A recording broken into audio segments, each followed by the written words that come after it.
And where the woods go black by the lake that time forgot. Teenage dreams and rebel screams are rotting where they fought. A hunter takes the boxes sealed, the mask of death inside. He puts it on, the voice is real, and now he's Jason's eyes. You thought the curse was over, you thought the grave was deep, but evil doesn't slumber, it only waits to feast. Blood for Mother's Day! Sins of the past, they never fade. He's back to kill the silent prey, and you'll scream her name when she takes you away. Blood for Mother's Day! Jason's gift is death repaid. No mercy, no escape, just blood for Mother's Day. She whispers through the thunder, make them pay, my son. No matter where you're running, you're not the only one. Blood for Mother's Day! A cabin scream, a shadow slays. You played with fate, now you must pay. One by one they're led astray. Blood for Mother's Day! The lake remembers every name. Your breath, your youth, it won't remain. Just blood for Mother's Day. For Mother's Day.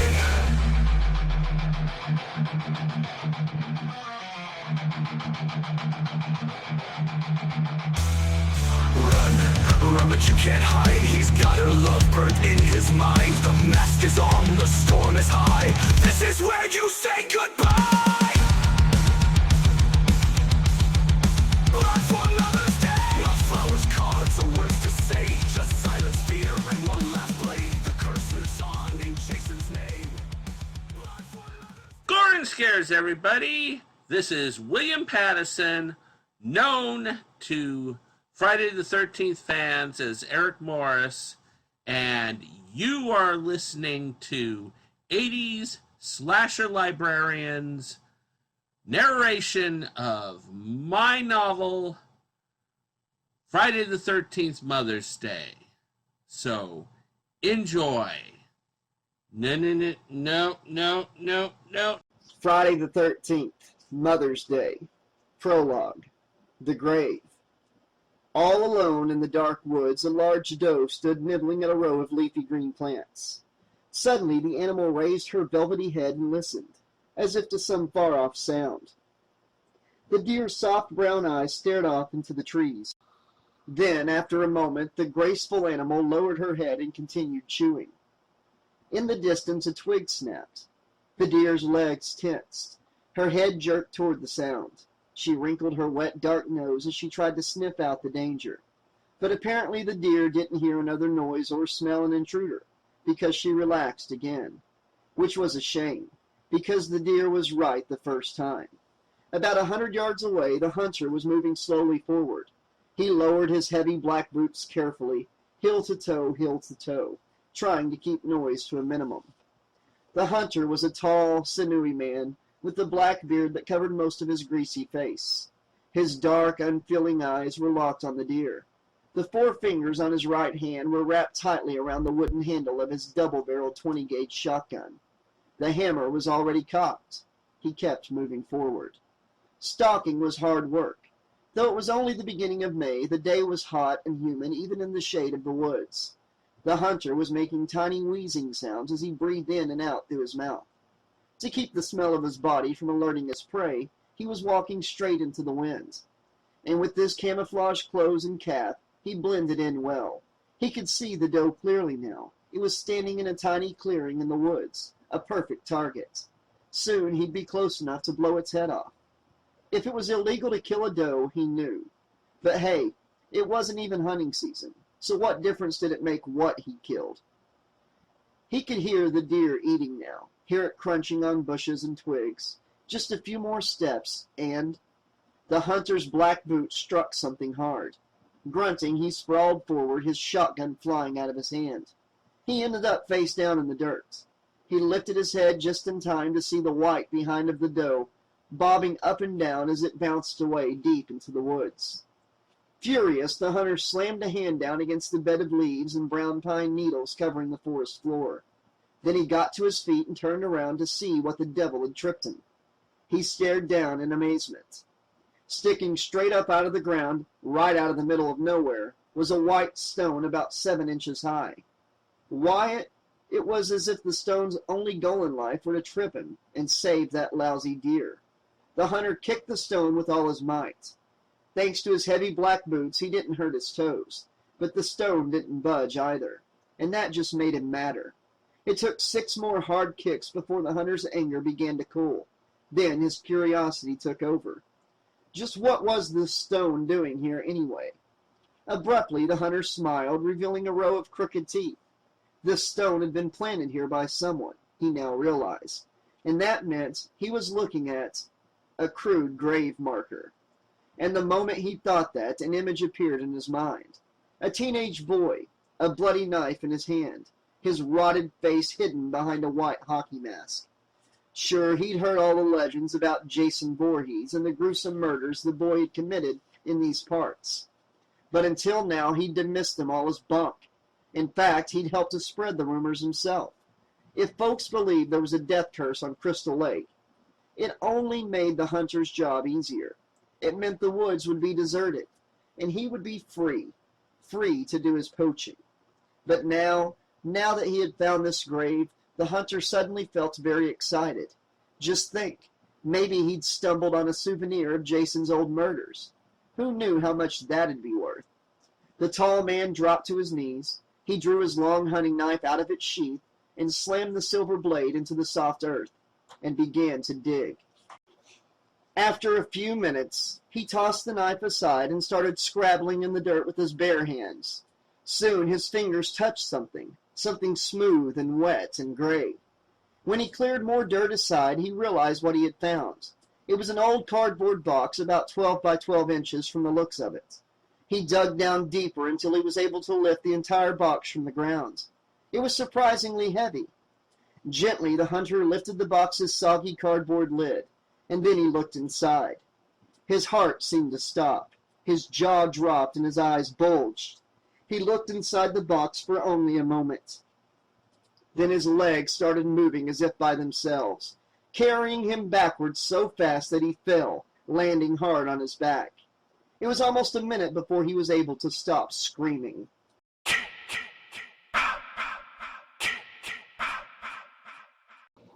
Chapter 1.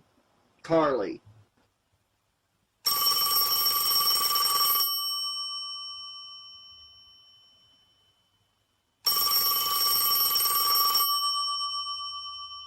The pink princess phone rang so hard it shook the nightstand. Carly answered on the second ring. Hello? Hey, Carly, a sexy guy's voice. Boone? Don't tell me I woke you up. It's 5 o'clock in the afternoon, for Christ's sake. I mean, your mother doesn't make you go to bed this early, does she? Carly laughed, arched her back, and stretched. You didn't wake me up. I was just... She couldn't think of a good excuse. I was just sleeping, she admitted. She sat up, rubbing sleep from her green almond-shaped eyes. Thick beams of sunlight slanted through the lace curtains on her windows. It was Thursday afternoon. Saying these words to herself helped her clear her head. She always got disoriented when she fell asleep during the day. When the phone rang, her first thought had been that someone was screaming. She looked down. Next to her on the bed was a large blue book, the size of a phone book. She stared at the book for a long moment before she remembered what it was. You know, Boone, she said, the stupid thing is I'm not even tired. But this American history stuff I'm reading is so boring that... Excuse me. Boone chuckled. Carly, you're a real party girl, you know that? She laughed again, but this time she felt a little stung. She knew her reputation, Little Miss Goody-Goody. A worried woman's voice cut in on the line. Hello? Who's calling, please? I've got it, Mom, Carly said. Frowning, she waited for the click as her mother hung up the downstairs extension. Why did her mother act like every phone call was going to bring bad news? If Carly was out somewhere at night and called in, which her mother always made her do, Mrs. McDonald would usually answer the phone by asking nervously, What is it, Carly? What's wrong? So, Boone, Carly said when she was sure the line was clear. How are you? Carly's mother had not been pleased, to say the least, when Carly started hanging with Boone. She couldn't really blame her. Billy Boone was 20, a high school dropout who wore his long brown hair in a ponytail and roared around town on a motorcycle. He worked, when he worked at all, at his father's hardware store. He lived over his parents' garage. Boone's only ambition in life seemed to be have a good time, which for Boone meant throwing wild parties and getting drunk. Of course, the things that Carly's mom hated about Boone were all the same things that made him so popular among the kids in town. Boone pretty much defined cool. Stories about Boone were legendary at Parker Memorial High. Though he was never caught, Boone was the one who had borrowed the school's Big Bear mascot uniform and mooned the entire stadium during the homecoming football game. Boone was the one who had gotten duplicate keys to the school gym and had staged what he called the real prom. It took place hours after the senior prom. Carly had only been a sophomore back then, with braces. She hadn't even known about the secret party. But rumor had it that Boone had wheeled in several kegs of beer and had presided over the festivities dressed as the school's principal, Miss Merriam. When everyone showed up at the school Monday morning, they found the gym totally trashed. The facility was damaged beyond compare. The faculty knew Boone was responsible. But Boone had already dropped out of school, and they didn't have any real proof. There wasn't much the school could do to him. "Guess what you're doing this weekend?" Boone now asked her. Carly's old gray cat, Theo, jumped up onto the bed and gave her a grumpy, yellow-eyed stare. She scratched under his chin. "I give up." "What?" "You're going camping." "Camping? You mean like overnight?" Carly's first thought was of her mother's reaction. Mrs. McDonald didn't even like her to stay out late. "That's right, Carly. Overnight." There was a sarcastic edge to his voice, as if he were talking to a child. She made a gargoyle face at herself in her closet mirror. What was the matter with her anyway? "Sounds great," she said. "Terrific." Now she sounded like a chipper little Girl Scout. "Far out," drawled Boone. "We'll leave tomorrow at 9 sharp, and I'll—" "Boone?" "What?" "Tomorrow's a school day." "And your point?" "So I have to go to school."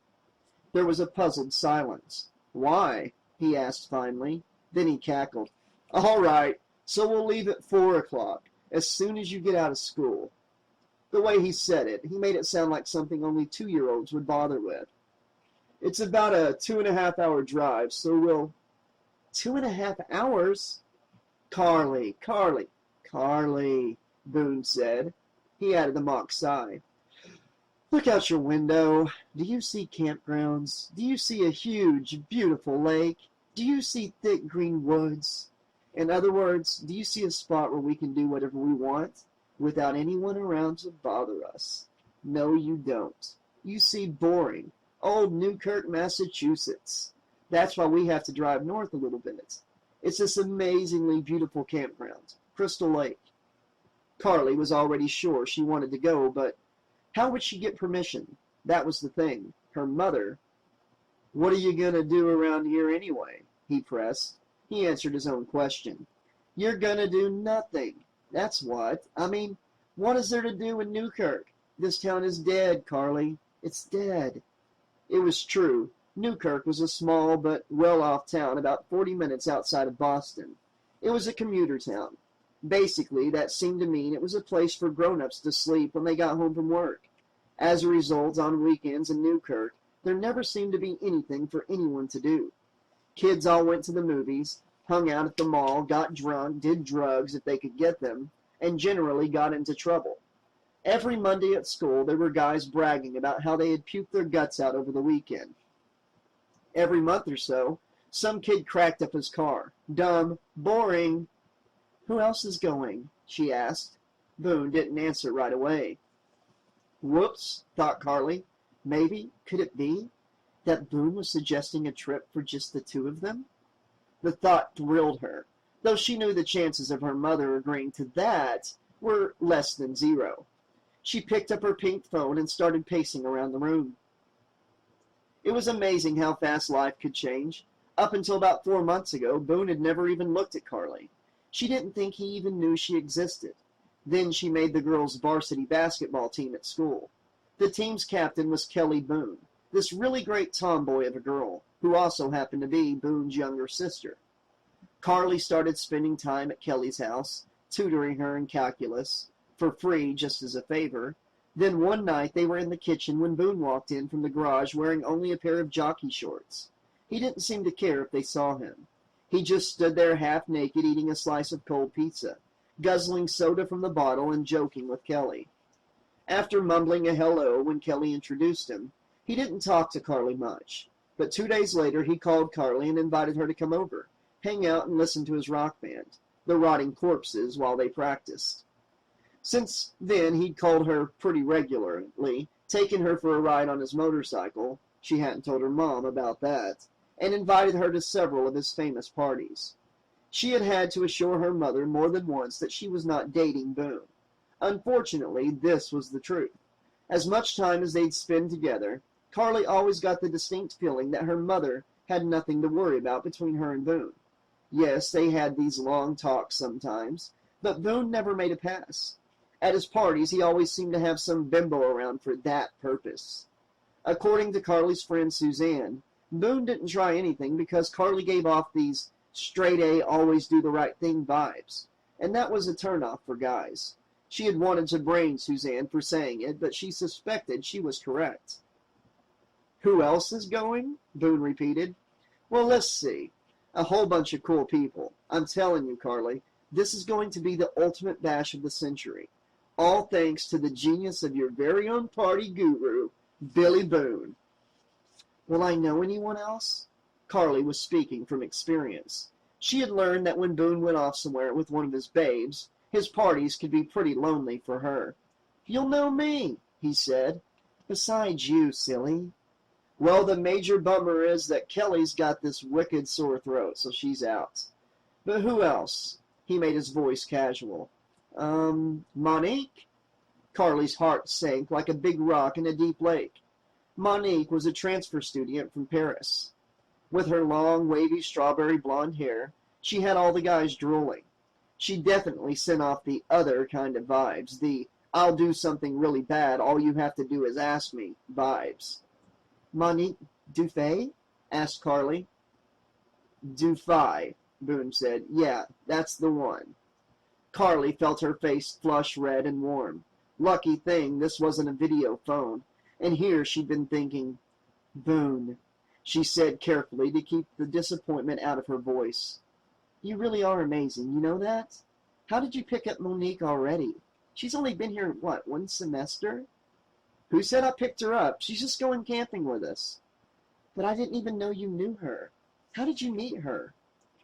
"Well," Boone said, "as you know," he slipped into a heavy and very bad French accent, "I was always the star French student. Those teachers, they asked me to tutor this Monique with her English." Right.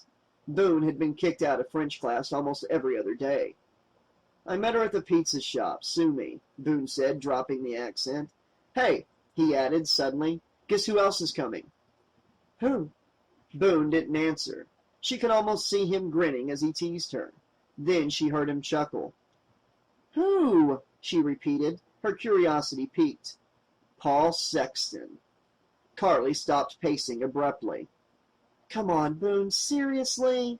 Boone laughed harder. "I knew that would hook you." It sure did. Paul Sexton, Paul, who had graduated just last year, was only one of the hunkiest guys in town. He had this silky blonde hair, so silky you wanted to pet it, a powerful jaw, a broad back, and rippling muscles. He was captain of just about everything, and his parents were rich. Girls all giggled about Paul's last name, but only because they thought it was so appropriate. And every girl at Parker was dying to find out firsthand just how appropriate that last name was. "Boone," Carly said, "Paul Sexton is at Brown. That's in Rhode Island, you know."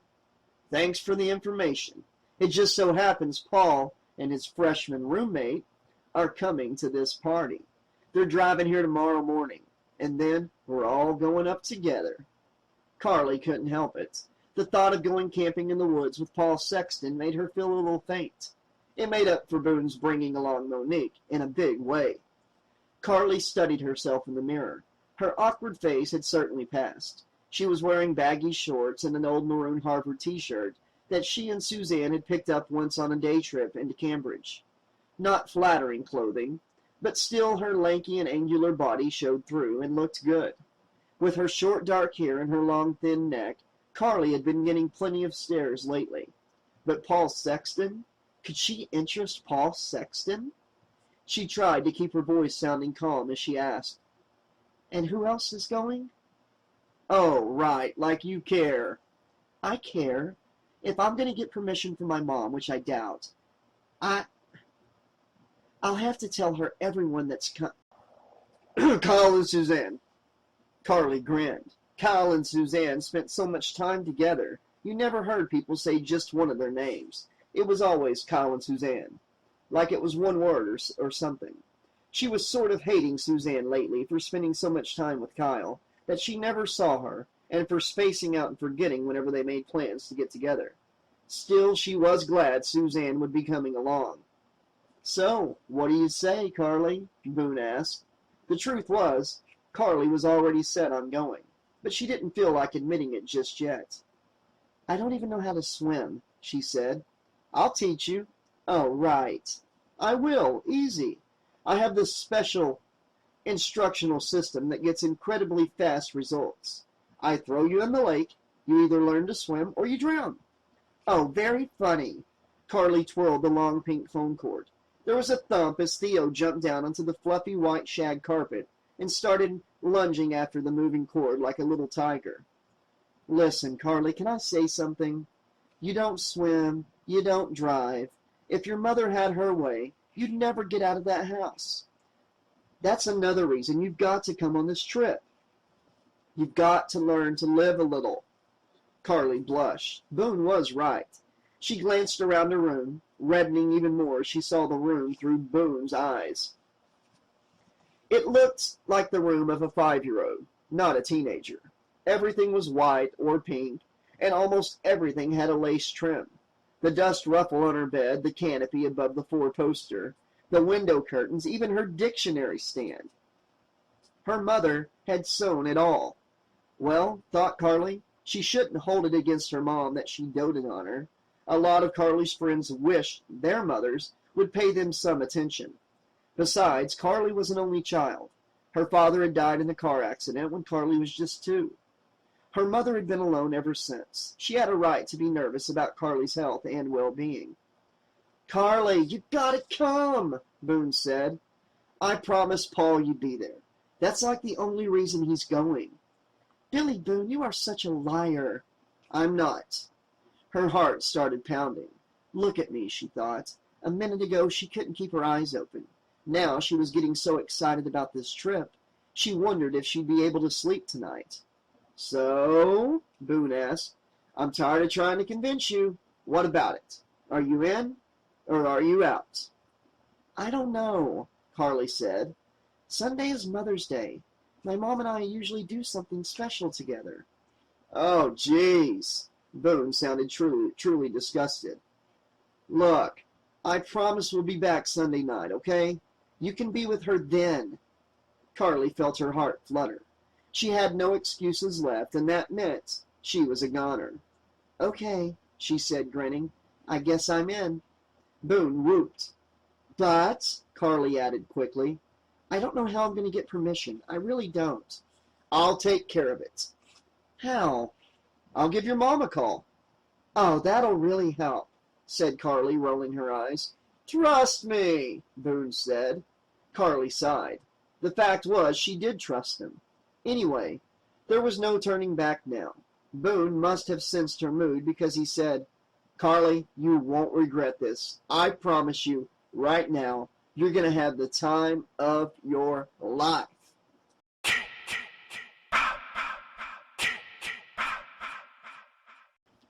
Chapter 2. Buried Treasure. The voice. The voice told him what to do. There was nothing the hunter could do about it. He had to obey. First, he took the cardboard box back to his cabin. He set the box on his little white formica table. Then he sat stiffly in his one rickety wooden chair, waiting for darkness. That night the sky turned cloudy. No stars, no moon. By 8, the woods were pitch dark. There would be rain tonight. The hunter could feel it. It was time to follow the first part of the instructions. Putting on a pair of yellow work gloves, he hoisted a shovel over his shoulder, put the cardboard box under his arm, and set off into the darkness. Rick Perkins was having some construction work done a few miles down the road. He was digging out a foundation so he could build himself an even larger house. The greedy geezer. The hunter knew he could find what he needed there. He went on foot, staying by the side of the dirt road the whole way, ready to move into the woods at the sound of any approaching cars. As it turned out, this was an unnecessary precaution. He saw and heard no one, except the animals, that is. Amazing how noisy the woods were at night. Crickets chirping, frogs making that rivet sound, owls hooting, and his own large black boots tramping along the hard-packed dirt.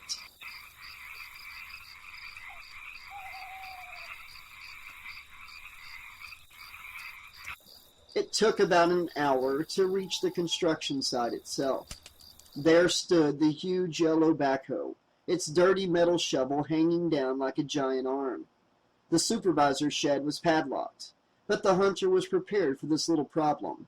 He'd brought along both a screwdriver and a flashlight. With these tools, it was easy enough to unscrew the rusty metal hasp and remove the padlock from the door. Inside the shed, he found the key for the backhoe hanging on a pegboard, its little white tag neatly marked as if for the hunter's convenience. When he turned the key in the backhoe's ignition, the powerful diesel engine roared and rumbled like an airplane. The hunter didn't care.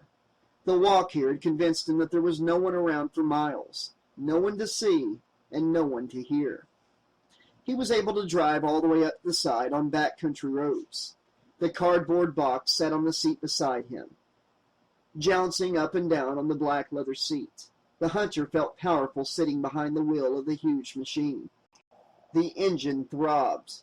The heat baked his legs. The metal flap on the exhaust pipe flipped up and down as smoke poured out. And all the while the voice guided him, telling him which way to turn. He drove until he came to an old abandoned house not far from Crystal Lake. It was a gray two-story building set way back from the road across a large field. The hunter guided the giant yellow machine across the lawn. The backhoe's wide wheels made deep tracks in the overgrown grass. About 100 yards from the house, several small headstones jutted up from the grass in what seemed to be a small family cemetery. Just beyond the tiny cemetery, the voice ordered him to stop. He braked at once. Then the voice told him to dig. It took him a few minutes to master the levers, 4 large ones and 3 small ones, that controlled the machine's hydraulic arm. Finally, he got the hang of it and lowered the metal arm until the shovel's 4 metal teeth raked hard into the ground.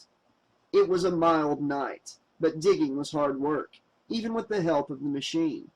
The hunter was soon bathed in sweat. The mound of black dirt dug up by the backhoe kept growing and growing. The voice gave him no relief.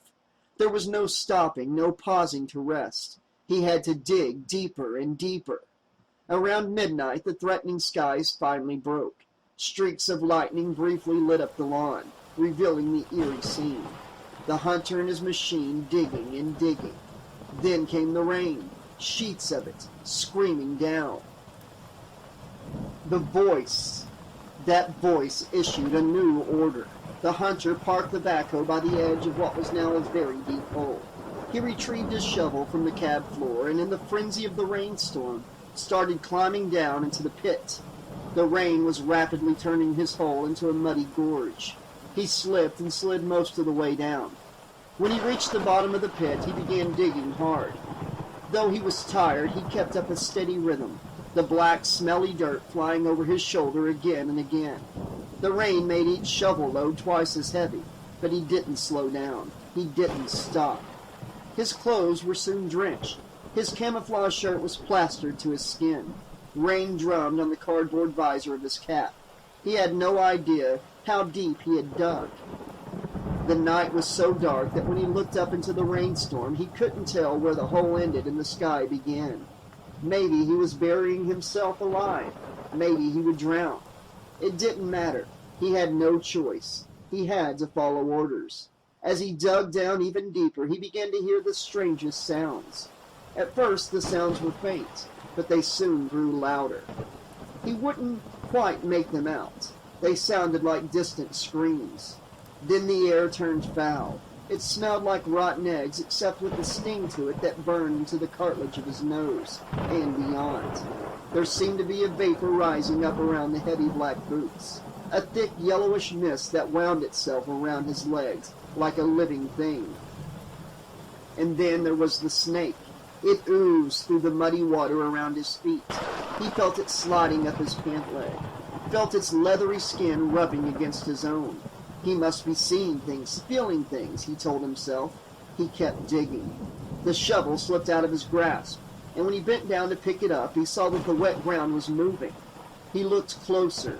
There were worms in the hole, thousands of them. Worms so white they must never have seen the sun. Worms with thick, bulging bellies. He shouted in disgust and fear, but only for a moment. The terror passed, and he forced himself to pick up his shovel and keep digging. Almost immediately, the shovel struck something hard. He lifted the blade of the shovel so that the driving rain could wash off the mud, and he could see what he had found. It was thin and white, and pitted with tiny black holes. On his own, in the darkness, the hunter would never have known what it was or what to do with it. But the voice had told him he would find this object here. It was the mask, the hockey mask Jason Voorhees had worn to hide his rotted face. Several thick white worms were sliding in and out of the masked eye holes. The hunter banged the mask against his leg to knock off the worms as the thunder boomed overhead. Then he tossed aside his camouflage cap. With two yellow-gloved hands, the hunter carefully placed the wet mask over his face. As he did so, he felt a strange power surge through his body, making him shake and quiver, both with pleasure and pain. It was as if he had just been given a whole new supply of blood, stronger and more potent, but blood with bits of glass in it. His mouth twisted into a silent scream. Lightning flashed and thunder boomed. Just then, another bolt of lightning streaked down through the sky. If there had been anyone around to see, which there wasn't, the flash of lightning would have provided just enough light to glimpse the hunter deep in his pit. His arms were lifted toward the sky. His masked face was tilted up into the driving rain.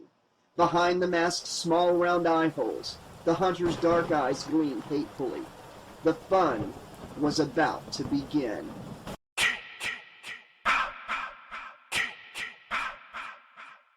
Chapter 3. Setting Out. "A poncho!" Carly exclaimed. "Mom, I'm not going to summer camp." Mrs. McDonald stood at the base of the stairs, her arms loaded with stuff she had just brought down from the attic.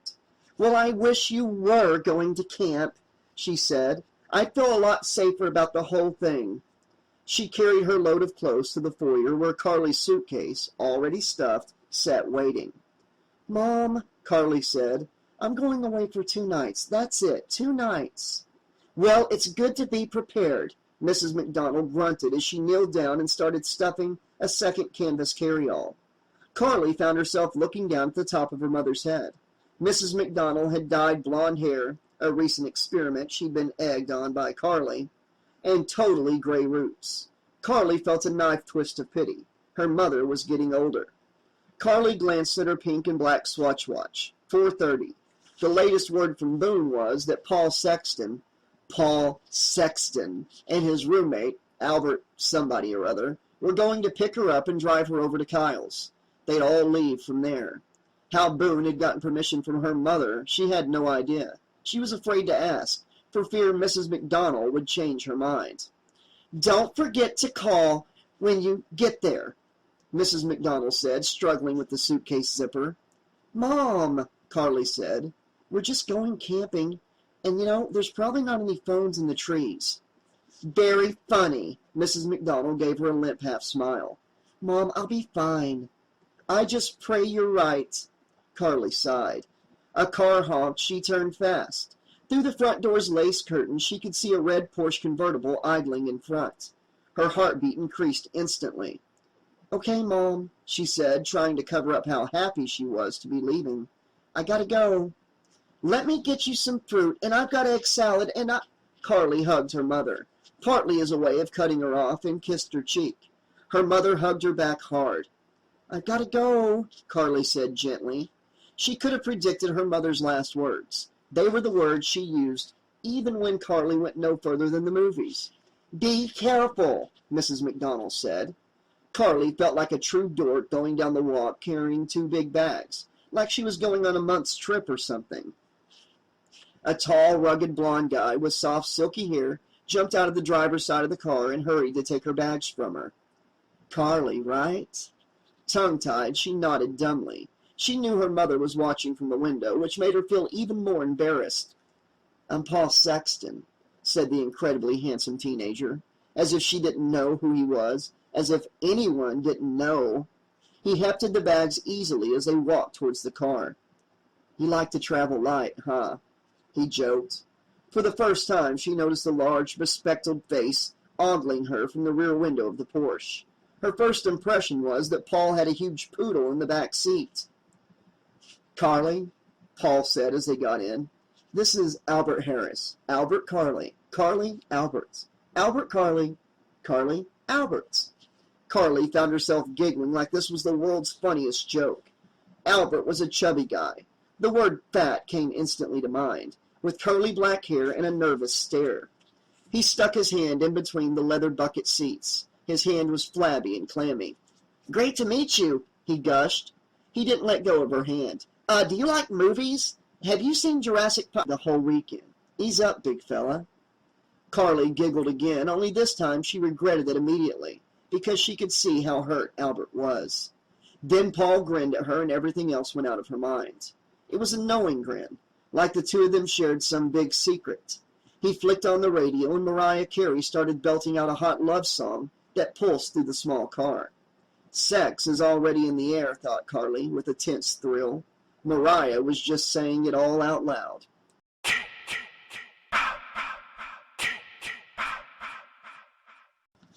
The streets in Newkirk all looked pretty much identical, with their big green lawns and large shingle-style houses. But it was the huge trees lining the streets that really made Newkirk so pretty. Most of the streets in town were named for them. Maple, elm, cedar. Kyle lived on Cypress. When they drove up to his house, Kyle was sitting cross-legged on the front lawn next to his black guitar case and a large aluminum frame backpack. He was a stocky but good-looking senior with long brown hair, which he combed straight back. His eyes were closed. He looks dead, Albert commented. Probably meditating, Carly explained. Kyle had always been kind of a hippie, but since he and Suzanne had started going out, they had both gotten into the whole 60s trip in a big way. They had even started an environmental group at school. They even ate crunchy granola. Paul honked. Kyle just opened his eyes and smiled. Then the front door of Kyle's house opened and out bounced Suzanne, tall and gangly and waving both arms in greeting. Her red hair looked coppery in the sunshine. She was wearing a purple tie-dyed t-shirt, a necklace of wooden beads, and short cutoffs that made her legs look way too long, like a giraffe. Did I get the instructions wrong? Muttered Albert in the back seat. You did say we were going camping, right, Paul? Not going to Woodstock? Carly couldn't think of a good comeback, so she just got out of the car. So did Paul. Albert stayed in the back. Suzanne loped over to Carly and gave her a big hug. Suzanne, Carly said into her shoulder, I just saw you an hour ago in English class. Well, hugs are affirming, Suzanne said. Suzanne had already been wearing her nose ring for a month now, but Carly still couldn't get used to the sight of metal-piercing nostril. She looked away. This is Paul Sexton, Carly said, though she knew he needed no introductions. Woo, said Suzanne, gaping openly. Then she covered her mouth, giggled, and said, Whoops! Paul just grinned. Carly glanced down at Kyle to see if he minded Suzanne's reaction. Apparently not. He had his eyes closed yet again. The front door of Kyle's house opened a second time. Out came Monique. She had her hands in the back pocket of her Guess jeans, which meant that as she walked, she sort of sashayed, and her chest stuck way out, which it did anyway. She made a grand approach down the pavement like a model coming down the runway. Carly could feel Paul tense up beside her. Definite competition. "You're not bringing any bags?" Carly asked Monique crossly. The words just seemed to slip out. She suddenly felt like Monique's mother or something. Monique gave Carly an obnoxious smile. "I have plenty of stuff," she explained haughtily in her broken English. "Kyle picked me up and loaded it all in the van." "I'm Paul." This time Carly had forgotten to make introductions. Paul hadn't forgotten. He stuck out his hand. Monique shook it, batting her big lashes. She had these pert little features, including button eyes and dimples. How could Carly hope to measure up to that? There was an awkward silence. "Well, looks like we're all here," said Suzanne finally. "Except Boone," Kyle said. He was still sitting on the lawn and his eyes were still closed. "Oh, right," Suzanne said, slapping her forehead. "I forgot Boone." "Great going, Suzanne, right? I mean, after all, he only organized this whole thing for us." As if on cue, an obnoxious roar broke the silence. All heads turned to see Boone's Kawasaki Ninja thundering down Cypress Lane. Boone rode right up onto Kyle's lawn, then back down into the street, making a tight circle around them.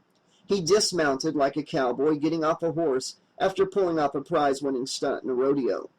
He pulled off his black lucite helmet and waved it in the air. "Yee-haw!" he shouted. "Let's party!" Normally, it made Carly really nervous when the driver of a car looked at her for too long. She was always sure they were going to crash. But when Paul looked at her, she melted. What eyes! They were ice blue and twinkly, like clear, sparkling water. "How you holding up?" he asked. "Not too bad," Albert said from the back. He was lying on his back with one chubby arm draped over his sweaty forehead. "You know," he said, "I think I'm not going to be carsick for once." "I wasn't talking to you, dweeb head," called Paul. "I was talking to Carly here." They'd already been on the road almost 2 hours. They had left Newkirk far behind. Now they were on a narrow 2-lane blacktop, Route 107.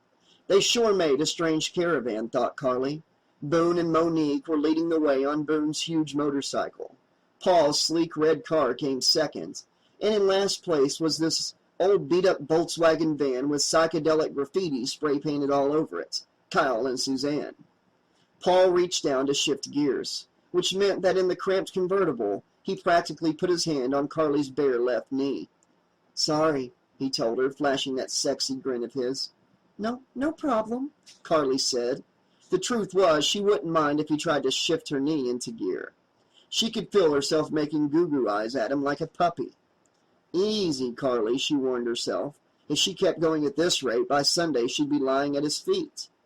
Paul was driving with the top down. The stiff breeze felt good against Carly's skin, but even with her seatbelt on, she felt like she might blow right out of the car. "Paul?" Albert said loudly, calling over the wind. "What? Am I going to be able to get a payphone on Sunday?" Paul sighed and turned to Carly.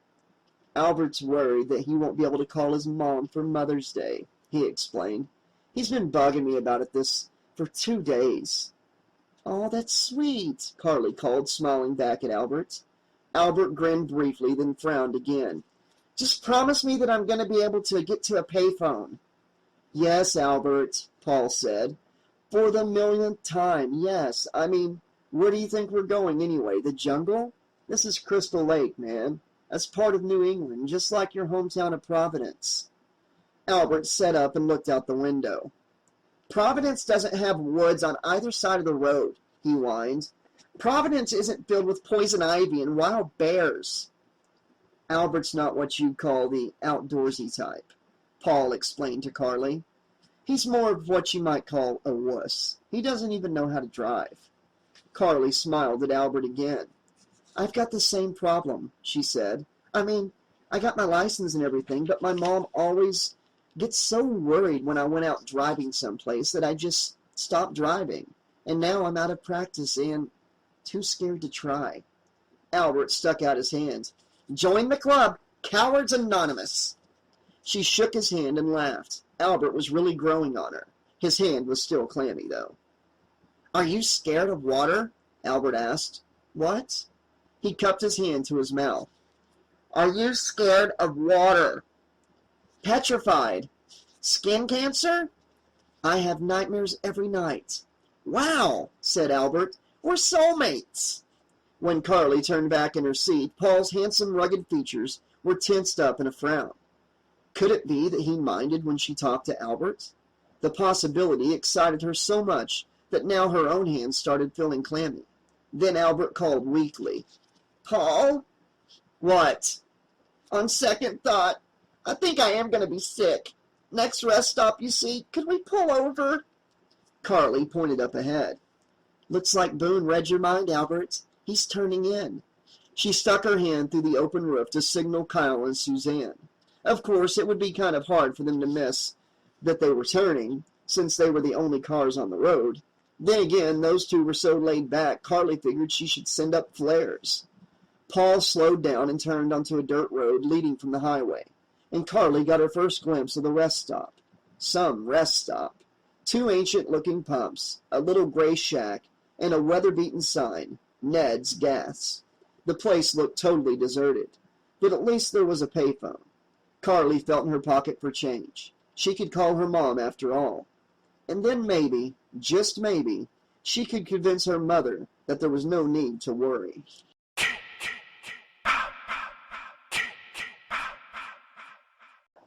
Chapter 4. Worrying. 7 miles from Ned's Gas, outside a small cottage set back in the woods, a woman in a faded red house dress was unpinning a batch of stiff, wind-dried clothes from her clothesline. Then she heard the car. She turned to watch her husband's beat-up blue Land Rover power up the sandy drive. Her husband waved and smiled broadly as he got out. The woman felt her stomach flutter with tension. She knew that smile. It was the smile her husband used when he wanted to put her at ease, and it only served to worry her more. "What's wrong?" she asked as the large, heavy-set man walked toward her. He kept smiling. "You read me too well, you know that?" She wasn't delayed by his compliment. "What is it? What happened?" "Oh, it's probably nothing," he said in a tone that said it was definitely something. "In fact, I'm sure it's nothing." The man took off his red and blue New England Patriots cap and scratched his mostly bald head. The woman waited. "It's just, well, I've been trying to reach Joe Travers this past couple days," he said. "No luck." "Oh," the woman said, visibly relieved. "Well, you know Joe, he goes off on those jaunts of his, poaching up a storm." Her husband didn't look convinced, but he nodded. "I mean," she said, "Joe can take care of himself if anyone can. Why, the worst thing that ever happened to Joe Travers was losing that finger, and that was his own trap." I know, her husband said. "But there's more. I just went by his cabin. There was a Mother's Day card Joe had made lying on the kitchen table." "Well, what's wrong with that?" asked the woman, smiling in surprise. Her husband looked back at her blankly. "Joe's mother's been dead for 5 years. The husband and wife stared at each other for a moment, until the wife shivered and looked away. "Well, hey," she said as she busied herself with the laundry. "Maybe the card's for me," she winked. "Here, help me with this." She handed him one end of a sheet to be folded. The husband held his end of the sheet. She held hers. As she walked toward him, she said, "Stop worrying. He'll turn up. Besides, that hang-dog look of yours is giving me the willies." "It's just," he trailed off, apparently at a loss for words. "It's just what?" "Well, you know, there's been so much trouble around these parts. I feel like I've developed a sixth sense for it.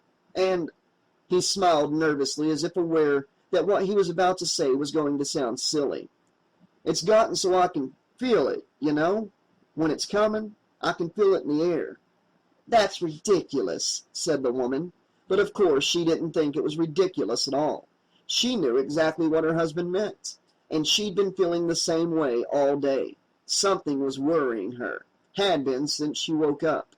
Something was wrong. She stacked the neatly folded sheet on top of the rest of her wash in a blue plastic basket. She stopped to pick up the basket, then started for the back door. "I'm going to call Sheriff Delaney," the man said flatly, with her back was turned. "Suit yourself," the woman called back. She was almost at the door when her husband said, "Hold it." He stopped quickly ahead of her, so he could open the cottage door himself. "Well, well," she said, "I guess chivalry isn't dead after all." Then the husband opened the door, and the deafening blast of the hunter's shotgun caught him straight in the face. You might say it was the husband's final act of chivalry. He died an instant before his wife.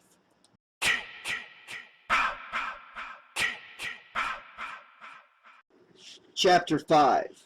Ned's Gas. Monique was kicking the dusty ground in disgust as Carly got out of the car. "Boone, you call this a gas station?" she complained loudly. Boone was rapping on the shack door. "What you doing?" Monique demanded. "There is no one there, I'm telling you. This whole place is desert." "Deserted," Boone corrected her with an easy grin. "Hey," he waved at Carly and Paul. Carly waved back. Then she dropped her head back and took a deep breath. It was amazing. The air smelled so clean and fresh, it almost stung her lungs. Slowly and without difficulty, Albert was squeezing his large body out of the small car. He was clutching his big stomach with one hand. He had loosened his belt. "Wow," he said. "I think we just did some time travel. Look at this place. We're back in the 1930s. It's the Great Depression." "Hey!" Boone suddenly yelled. He started running toward the road and waving his arms. "Hey, Kyle!" He was too late. The psychedelic VW had driven right by the gas station. "Unbelievable," Albert said, laughing and shaking his head. "They missed it." A moment later, the old van came into view again, backing up. The VW's doors opened, letting out a blast of Jimi Hendrix on Kyle's tape deck. "We were listening to some really heavy tunes, man," Kyle explained sheepishly as he and Suzanne joined the rest of the group. "We totally spaced out," Suzanne added. "Gee," Boone said, "what a shocker." Paul then asked, "So what's the story? Are we lost?"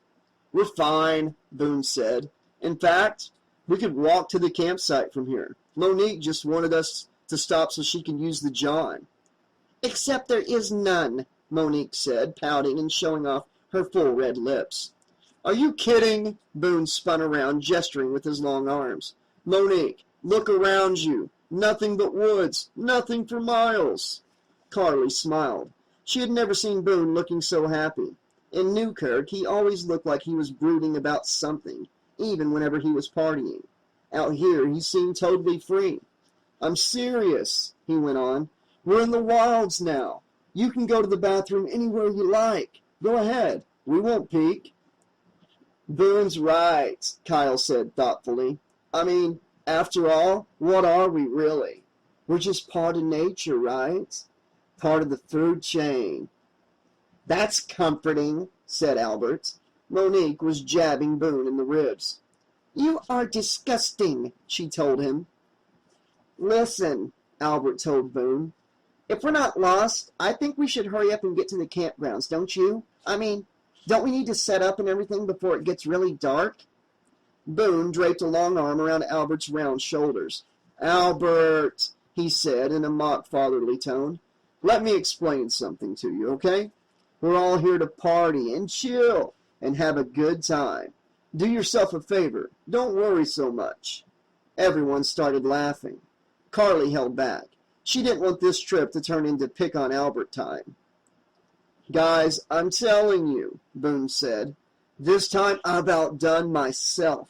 You won't believe how beautiful these campgrounds are. And get this, the whole campsite is totally 100%, absolutely people-free." "People-free?" Albert looked worried all over again. "Why? Is there something wrong with this place?" Boone frowned. Didn't you tell him, Paul?" "Ah, gee," Paul said, slapping Albert on the back. "I must have forgot." "Forgot what?" Carly found herself asking along with Albert. "Well, see, it's like this," Boone said. He squinted up at the setting sun, taking his time. "There's a legend about these parts. They say there's this death curse." Albert's mouth opened in horror. Death curse? I'm out of here.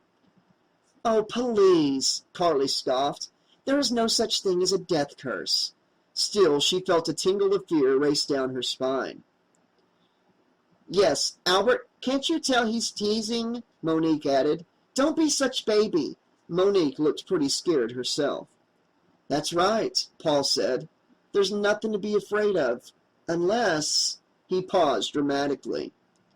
Unless what? Suzanne asked, her eyes wide. Unless you believe in the undead. Paul finished. The undead? Asked Kyle. He whistled. Cool. Monique put her hands over her ears. This is not funny. I get scared now. All right, guys, said Carly. You can stop trying to frighten us. To Monique, she added. Don't pay any attention, Monique. Of course I won't, Monique sneered, looking superior. I was just teasing. Paul and Boone were staring at each other. Well, do you want to tell them or should I? Paul asked. Go ahead, Boone said. Well, Paul began, this camp we're going to. There used to be a real camp here, a long time ago. Camp Crystal Lake. But then this boy, Jason, he drowned, see? While some counselors were, doing it. Suzanne giggled nervously. So his mother, Mrs. Voorhees, she went berserk and murdered the counselors who were responsible. Except she was never caught. Never caught? Albert repeated stupidly.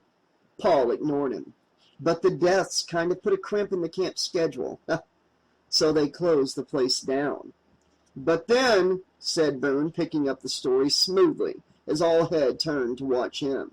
Years later, some guy decided to open the camp back up, and he had all the counselors there for pre-camp. And the boy's mother, this Mrs. Voorhees, she was still crazy, and she still wanted revenge. So she killed all the new counselors. All? Monique asked in a hollow voice. All but one, Boone said. This one girl survived because he cackled hysterically. She chopped off the old lady's head. Oh, that's really funny, Boone, Carly said. Very mature. She was mad for several reasons. For one thing, he was succeeding in scaring her, and she hated that. For another, if he was telling the truth in any way, then she was mad she hadn't heard all of this way before now. The more she scowled, though, the harder Boone laughed. Tell what happened next, he told Paul in between wheezes and chuckles. Next? Paul looked confused. Oh, yeah. Then the story gets really weird. Then the story gets weird? Then? Albert asked in a high voice.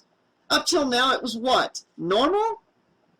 You see, Paul said solemnly, legend is that Mrs. Voorhees' head was never found, just her body. He burst out laughing as well. But the best part, Boone said, is the legend about Mrs. Voorhees' son, Jason. The locals think the guy keeps coming back from the dead. They think he's like this monster who haunts the lake. Carly glanced around the group. Albert, Suzanne, and Monique were all looking pretty terrified. But for Carly, anger was rapidly replacing fear. Is any of this true? She demanded, staring straight at Paul. When he finally stopped laughing, he said, It's all true, actually. He gave her an apologetic shrug. For a moment, everyone was silent. Then Carly turned to Boone and said evenly, Why didn't you tell me this last night? I know, I should have. But then you wouldn't have come, would you?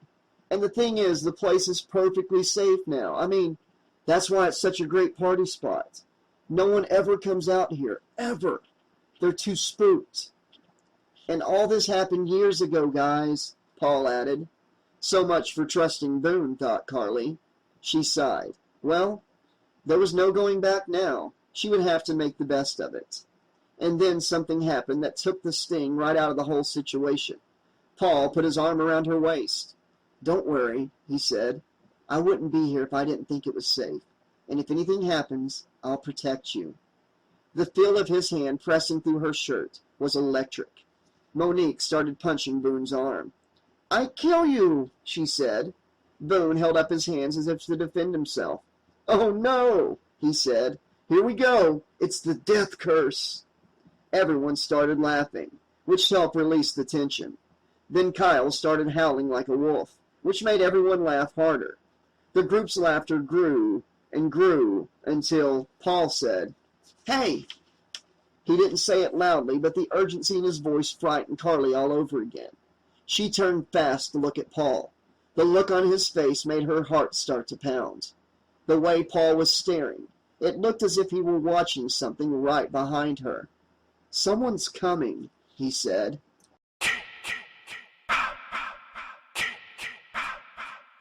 Chapter 6. A Warning. There! Paul cried. He was pointing up at the woods behind the tiny station. For the first time, Carly saw that a narrow path led up the hill. At the top of the hill, the roof of a cottage peeked out through the thick mass of trees. And coming down the path, moving in and out of the leaves and the shadows, was a large man in blue overalls. You're seeing things, Boone told Paul with a sneer. Oh, yeah? Well, I'm seeing them too, Albert said. He took a few skittery steps backward, getting ready to make a run for it. Carly felt like doing the same, but held her ground. The stranger emerged from the woods at the base of the path. Howdy, folks. He was a large, chunky man, looked to be about 50, with a crew cut and a bland, easy smile across his wide face. Let me guess. You're looking for Jason Voorhees, right? At the mention of the name, Carly felt her mouth go dry. Privately, she'd been sure Boone and Paul were just teasing, up until now. Yep, that's what I says to myself when I sees you pull in, the man explained, his eyes twinkling merrily. I says, Ned, here's more of them crazy thrill-seekers want to catch a glimpse of the world's greatest monster. Well, you're too late, my friends. You won't find Jason Voorhees. Not around here, anyway. Boy's dead. I'm heartbroken, mumbled Albert. Yes, sir, said the man. Dead and gone, and good riddance to him, I say. Why, do you have any idea what that crazy boy did for business round these parts? Killed it, that's what. Killed it just as sure as he stabbed and killed all those nice young teenagers. Stabbed our business right through the heart. Boone, Albert began, maybe we should... the man interrupted. Who in their right minds would live round here now? Did you ever think about that? After all the blood that's been shed in Crystal Lake? No one, that's who. The only people who live round here nowadays are people who've got no choice. People like me, who don't have the money to move. People like me and my sweet old ma. The man stepped forward abruptly, and Albert took a corresponding giant step backward. The man laughed. He held out a large, meaty hand for anyone to shake, but no one did. Name's Varner, Ned Varner. This here's my gas station. It's very lovely, Suzanne said with a nervous smile. Why, thanks. Myself, I think it's a run-down piece of trash, but I sure do appreciate the compliment. Yep, I live right up there, he pointed up the hill, with my sweet old ma, but I'm afraid I don't get too much business these days. Why, do you know, you're the very first car that's driven by this very day. Very first car. He eyed their odd assortment of vehicles. Want me to check your oil, fellas? It wouldn't do to have your cars breaking down while you're in these parts, now would it? No, Paul began. That's okay, Ned Varner laughed loudly, the laugh turning into a wheeze and then a cough. I'm only joshing you. Truth is, there's nothing for you, or for anyone, to be scared of anymore. And I'll tell you why. Please don't, Albert begged, but Varner went on. It'll sound crazy, I don't rightly believe it myself, but it's what folks say. They say Jason is in hell. Oddly enough, Carly felt a wave of relief. The man was insane, she decided. One of those backwoods crazies you always heard about. She could dismiss anything he said. She was sure of it. The only thing they had to worry about was getting safely away from the man's gas station. She caught Boone's eyes. His face was glowing. Boone was so nutty he loved this kind of thing. "That's right," Ned Varner repeated. "Jason Voorhees is in hell. May he rot and burn." You see, that boy had a nasty habit of not staying dead. You can laugh all you like. No one was laughing. "Why, I've done some laughing about it myself, but I've seen too much killing, too much blood. I'm not laughing anymore. That boy kept coming back from the grave, and that's the truth. Coming back and taking his revenge." Ned looked down at the dusty ground, as if he were trying to see Jason buried down there. "But that's all over now," he said. He took a toothpick from behind his ear. It looked very old, and popped it in his mouth. He chewed thoughtfully for a moment, then said, "The way people tell it, after his last little killing spree, Jason got sucked down right into the ground." Ned Varner made a large fist with one meaty hand and gestured with it, pulling down sharply. "I mean ripped down through the rocks and the roots, as if the devil himself had him by the legs and was yanking him home. And the spot where Jason disappeared, they say it's Hell's Gateway or some such, a kind of doorway down to the worst evils you can imagine, and some things you couldn't even think of if you tried. But here's the good news." "Oh, yes," said Albert. "I was wondering when you'd get to the good news." Albert looked green, more nauseated than he had in the car even. "Folks say that gateway is shut tight now that Jason is gone. I believe it, too, 'cause things been quiet round here lately, awful quiet. You might even say dead." "That's very quiet," Suzanne agreed. Her voice had a small tremble in it. "But hey," Ned Varner chuckled again, then coughed. "It's better than the other way, right? I'll give you that. And who knows? Maybe there won't be any more killings. Maybe old Crystal Lake is in for some peace at last." He paused, twirling his toothpick in his mouth. "Maybe," he added doubtfully. Carly clenched and unclenched her hands, trying to keep the blood flowing. She had always considered herself a pretty level-headed person. Right now, though, she felt like telling Boone to turn his bike around and lead them all home.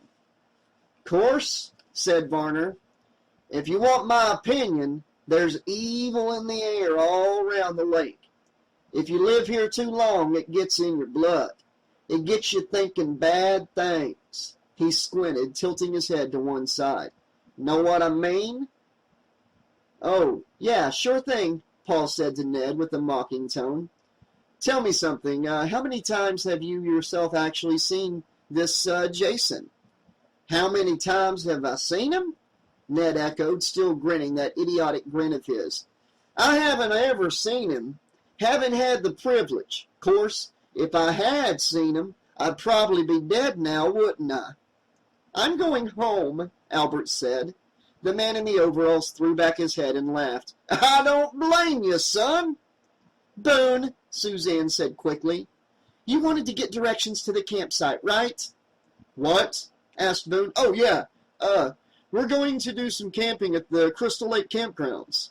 Ned Varner's eyes narrowed. "You're going out there." "Why?" Monique asked. "Is there a problem?"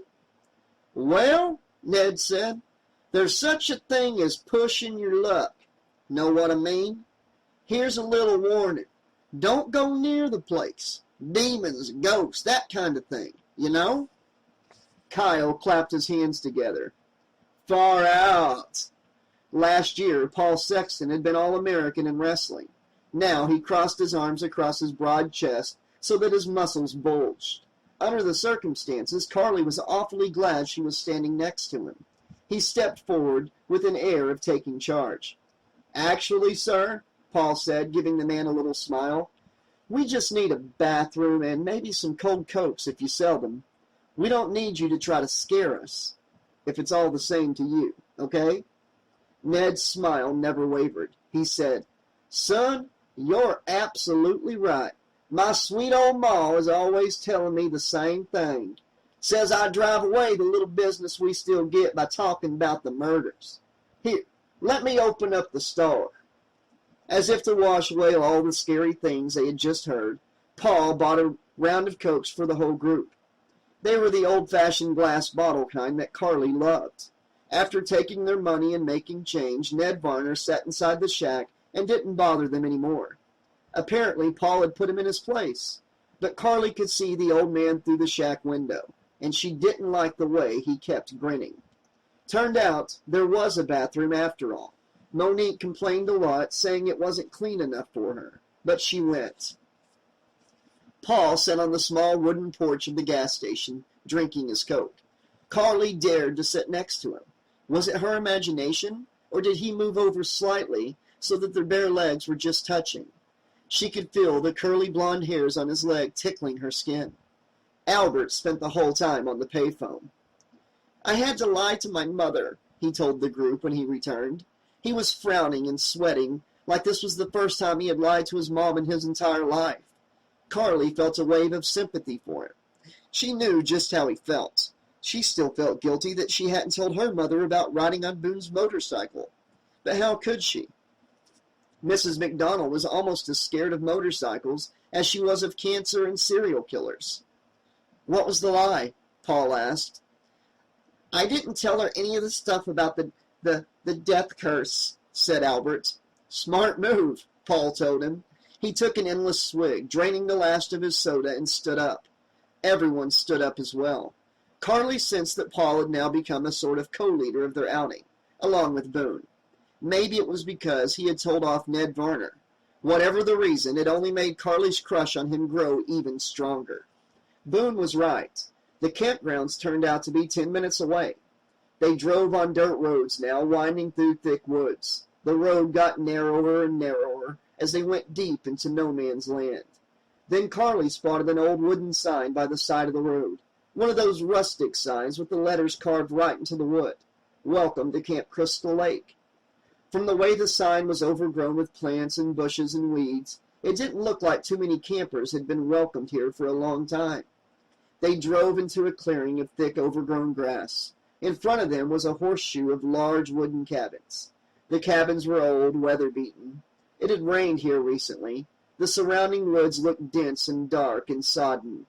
There was a steady drip, drip, drip of water from leaves. It scared Carly to think that they were standing at the scene of a famous crime. She tried to push the thought from her mind.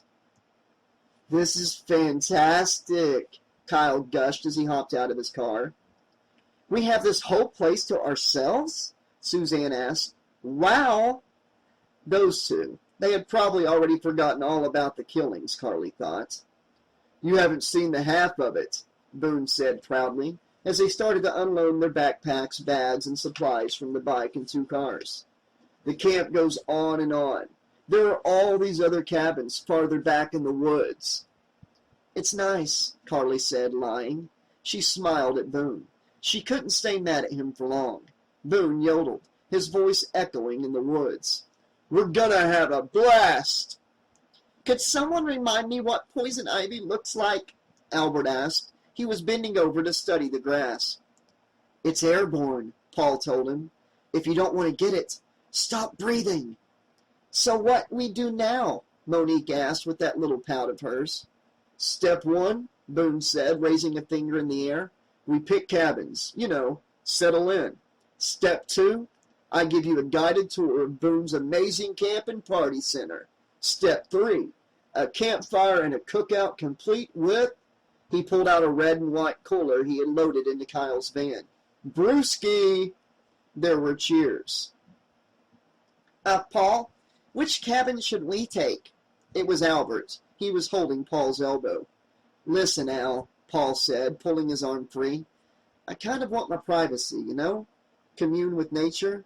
I think I'm going to pick one of the cabins that's off in the woods a little." Paul caught Carly's eye and winked. Carly's knees went all trembly. Maybe Paul didn't really plan on being alone at all. "Oh, sure, whatever," Albert said, looking totally hurt. Monique was wrestling with her huge blue backpack. "Here," Paul said. "Let me give you a hand." He reached into the trunk and lifted out the pack. Even he grunted under the load. "Wow," he said. "What do you have in here, bricks?" "Just a few items," Monique said. She brushed her wavy strawberry blonde hair from her eyes, then let it drop right back again. Paul fitted the pack onto her back. He gripped her shoulders as if to steady her, but he held onto her shoulders for a while. Carly tried not to stare, but she couldn't help it, as Paul gave Monique's shoulders a quick massage. She felt instantly jealous and confused. What was the deal here? Was she misreading the signals? Or was Paul making a play for both of them? You all set? Thank you, yes, the French girl said. Then she tottered off, heading for the nearest cabin. Paul turned and saw Carly staring at him. He grinned so broadly that Carly felt instantly better. There was a loud creak as Monique pulled open the cabin's rusty screen door. The sound was loud and ominous. Carly turned just in time to see Monique disappear inside the dark open doorway. For a moment, silence, and then there was the most blood-curdling scream Carly had ever heard in her life. Chapter 7. A Suite at the Waldorf. Suzanne was the closest to the cabin. She started running, which wasn't easy with her backpack on. Carly was running too, so was everyone. And then the screaming stopped. Suzanne charged through the open doorway. Carly barreled in after her. It was a dingy cabin filled with cobwebs and the smell of mildewed wood. 3 bunk beds, all metal, bare, and prison-like, glinted silver in the dim darkness. As her eyes adjusted to the gloom, Carly saw Monique huddling in the far corner, one hand over her mouth, her eyes wide with horror. "What?" shrieked Suzanne. "What is it?" Monique didn't answer, only pointed. In a flash, a few terrifying thoughts rushed through Carly's mind. Monique was pointing to the other side of the cabin, the side Carly hadn't even looked at yet, and that meant that whatever was making Monique scream was now directly behind her. She whirled, bumping into Suzanne, whose backpack went crashing into one of the bunks. Suzanne staggered, lost her balance, and then fell over in a heap, her arms and legs all seeming to fly in different directions, just as Kyle rushed in. What? He breathed. He was followed by Boone, then Paul, the 3 big guys crowding the doorway. They all stared around the empty cabin, puzzled. "What are you doing on the ground, Suze?" Kyle asked finally. Suzanne sat up. "Don't ask." Carly was beginning to feel very foolish. "Monique?" Boone asked. "That wasn't you I heard screaming by any chance now, was it?" Monique took her hand away from her mouth at last. "Look at this cabin," she said. "It is absolute filth. You expect me to sleep here?" Paul shook his head in amazement, then whistled. "That's why you screamed." Kyle helped Suzanne up off the floor and brushed off her back. "Oh, now," Suzanne said, "don't pick on her, Boone." "That's okay, Monique," she told the French girl. "I know just how you feel. I used to be very uptight about the country, too, before Kyle turned me on to outdoor living, you know?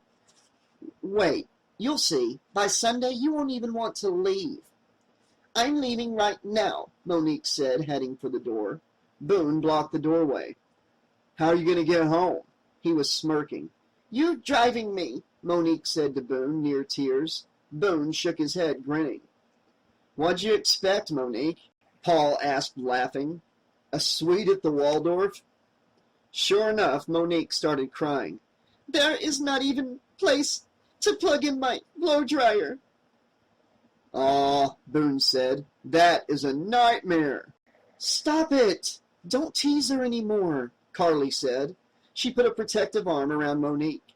The girl might be totally spoiled, but Carly could never stand to see anyone cry.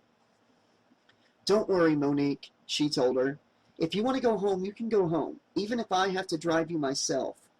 She felt good saying it, but she was also wondering about her true motives. Did she want to get rid of Monique? Or was she looking for a way to chicken out of this whole situation herself? "Thank you," Monique sniffled. Kyle was tugging Suzanne's hand. "Come on," he told her. "Let's go find a cabin." Carly's head jerked up in surprise. It hadn't occurred to her until that moment that she and Suzanne wouldn't be bunking together. It made sense that they wouldn't. It just hadn't occurred to her. She reddened. "Wait," Suzanne said. She looked at Carly. "Is that okay with you?" At least she asked. It made Carly, Suzanne all over again. Sure, she answered with a grin. To Monique, she added, well, that leaves us two. How about you and me share this cabin? You watch. We'll clean it up a little, put some of our stuff out. It'll start to look real homey. Monique nodded glumly. Thanks to her tears, her mascara had smeared, making her look like a sad raccoon. But she was so pretty, messy makeup only made her look even more glamorous. Hey guys, a high voice called from far outside the cabin. What's going on in there? Is the coast clear or what? Albert. Carly had forgotten all about him. We're all dead, Paul called back. Come on, seriously, Albert whined. Don't tease me. Oh my God! Everyone looked at one another, but this time there were only smiles. What's the matter, Albert? Boone called. Can't find a phone? Monique put a hand over her mouth as she giggled. No, there's this worm. You should see it. Totally white and fat. I've never seen anything like this. Sounds like he's looking in the mirror, Boone muttered for the benefit of everyone in the cabin. Listen, Monique, said Suzanne, maybe later tonight I'll teach you some yoga breathing. It'll really relax you. Then she followed Kyle out the door. Kyle, Boone called after them. I'm going to give a grand tour in a few minutes. Don't go too far. Okie doke. And after that, I need a hand gathering some firewood, okay? You got it, Kyle called. But 20 minutes later, Kyle and Suzanne still had not returned.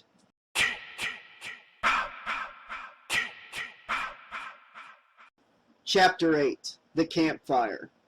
Over each cabin door hung a carved wooden nameplate. And this, as you can see, Boone pointed, is Cabin 6. Beautiful name, joked Albert. I don't like this place, Monique complained as Boone led them down another trail. So I gathered, Monique, Boone said. So I gathered. Hey, Carly, said Paul, who was walking behind her. Carly stopped. The woods are so alive, aren't they? Paul asked. Just listen. They both listened. If she were back in Newkirk right now, she'd be hearing the hum as the streetlights came on. Here, Carly could hear all these rattling sounds and chirpings and cheepings and peepings and buzzings. All around them, there were living things. It was a great feeling.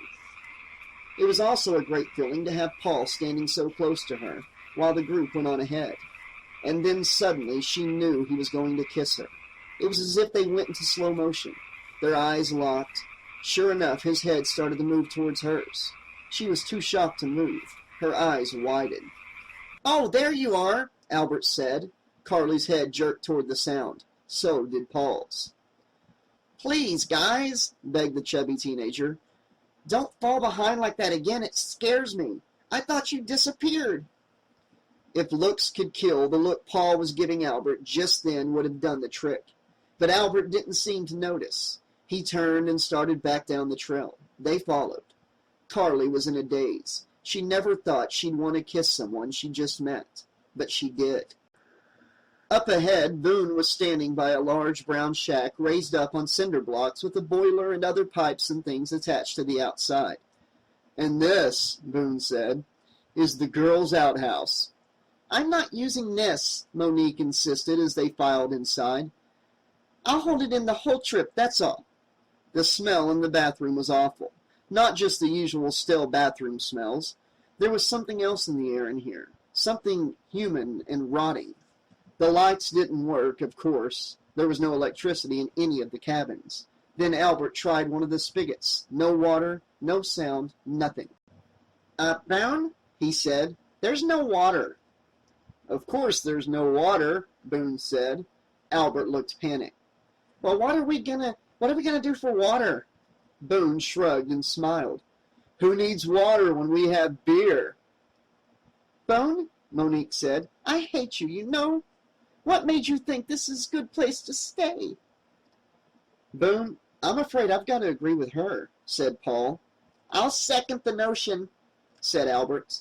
Boone shook his head slowly. Carly could tell he was really starting to get mad. What's the matter with you guys? He said, his eyes flashing. I mean, what kind of sissies are you? Very big sissies, said Albert. Look, Boone went on, his jaw tight. Last weekend, my sister Kelly and I hiked all over this area. We only ate what we could catch, okay? We slept on the ground. When we found this spot, we went crazy. This is a great camping spot. You guys are just so spoiled, it's unbelievable. With that, he stopped past them and banged out the outhouse door. Everyone looked at one another, feeling a little guilty and not knowing what to do. Even though he still looked mad, it was a relief when Boone reopened the screen door and stuck his head back inside. I need help with the campfire, he said tersely. Now! The campfire was a circle of stones in a small circular clearing, about 100 yards in back of the main cabins. Monique tagged after Boone as he lugged the charcoals and other equipment out from the van. She didn't seem to be helping him exactly, just trailing along. Carly and Paul both gathered firewood and stuck as close to each other as they could. Unfortunately, Albert stuck close to the both of them. They had a lot of trouble finding wood that wasn't soggy, but Boone still got the campfire burning beautifully. Its orange light blazed brightly in the fast-falling dusk, and once the first batch of burgers started sizzling on the grill, everyone's spirits began to improve, with the exception of Albert. I wonder where Kyle and Suzanne are, he said, fidgeting nervously. I know where they are, Boone said. He looked at Paul. Like bunnies, they both said in unison. Then they both laughed and high-fived. Suddenly, Albert stood up. I hear something, he said, looking panic-stricken. They all listened. Sure enough, there were footsteps approaching, crunching through the brush. Uh-oh, Boone said, pretending to be scared. It's Jason! The footsteps kept coming.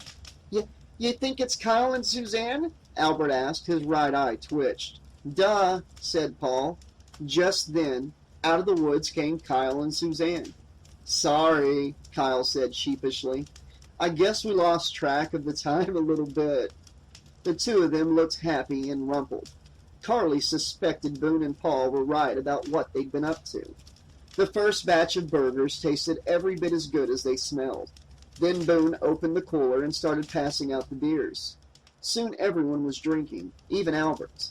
Carly's head began to throb. Isn't there any diet soda? She asked, peering into the cooler. Whoops, Boone said. I forgot to bring Carly's chocolate milk. He slapped his thigh and hooted. Then Paul shook up a beer and tried to open it so it sprayed Boone. Soon the two of them were running around the campfire like 5-year-olds trying to spray each other. They both kept warning each other not to waste the precious beer. Then they would both attack each other all over again.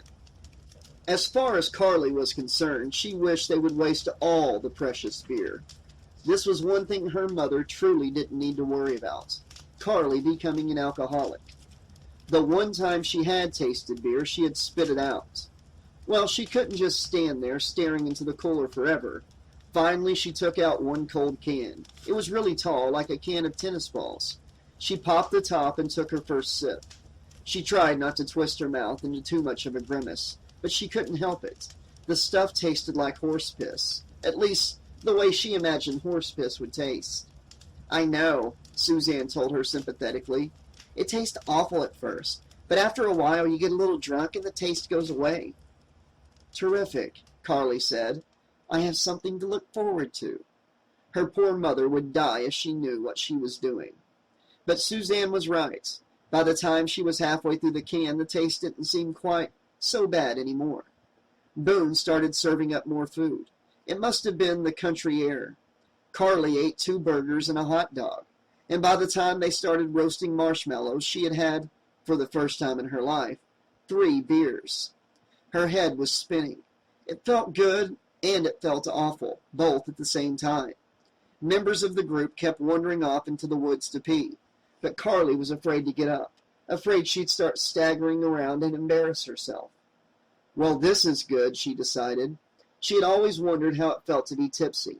Now she knew, and she didn't have to drink this awful stuff ever again. By now, everyone was getting pretty rowdy. Boone and Monique were draped all over each other. So were Kyle and Suzanne. Hey, said Monique, I've got a game. Everyone has to tell a secret. There were shouts of protest. Then Boone said, You first, Monique. Monique chewed on a tip of her strawberry blonde hair and lowered her eyes coyly. My last boyfriend? Jean-Claude? Right before I left Paris. We sleep together. I'm stunned, Boone said. You! Boone stood up. He smiled at Carly. The way he was smiling made her very uneasy. My secret, he said, is that I lied to Carly's mom. There were oohs and ahs from the group. Carly felt her face turn bright red. When I called her, I pretended to be Mr. Petrini. Petrini was the Parker High School social studies teacher. So that was how Boone had gotten permission for Carly to join them. Boone was laughing in sheer delight at the memory. I told her that I was coming on the trip as a supervisor. She kept saying, "Oh, Mr. Petrini, that's such a relief." Everyone was hysterical. Carly hated the thought of anyone lying to her mother. Everyone laughing at her mother's expense. That was way more than she could bear. She jumped to her feet. Boone, you are such a total jerk. How dare you do that? I mean, just who do you think you are? I'm your fairy godmother, Boone said serenely. I'm trying to show you a good time. Carly paced around the fire. She felt like stalking off into the woods, but then where would she go?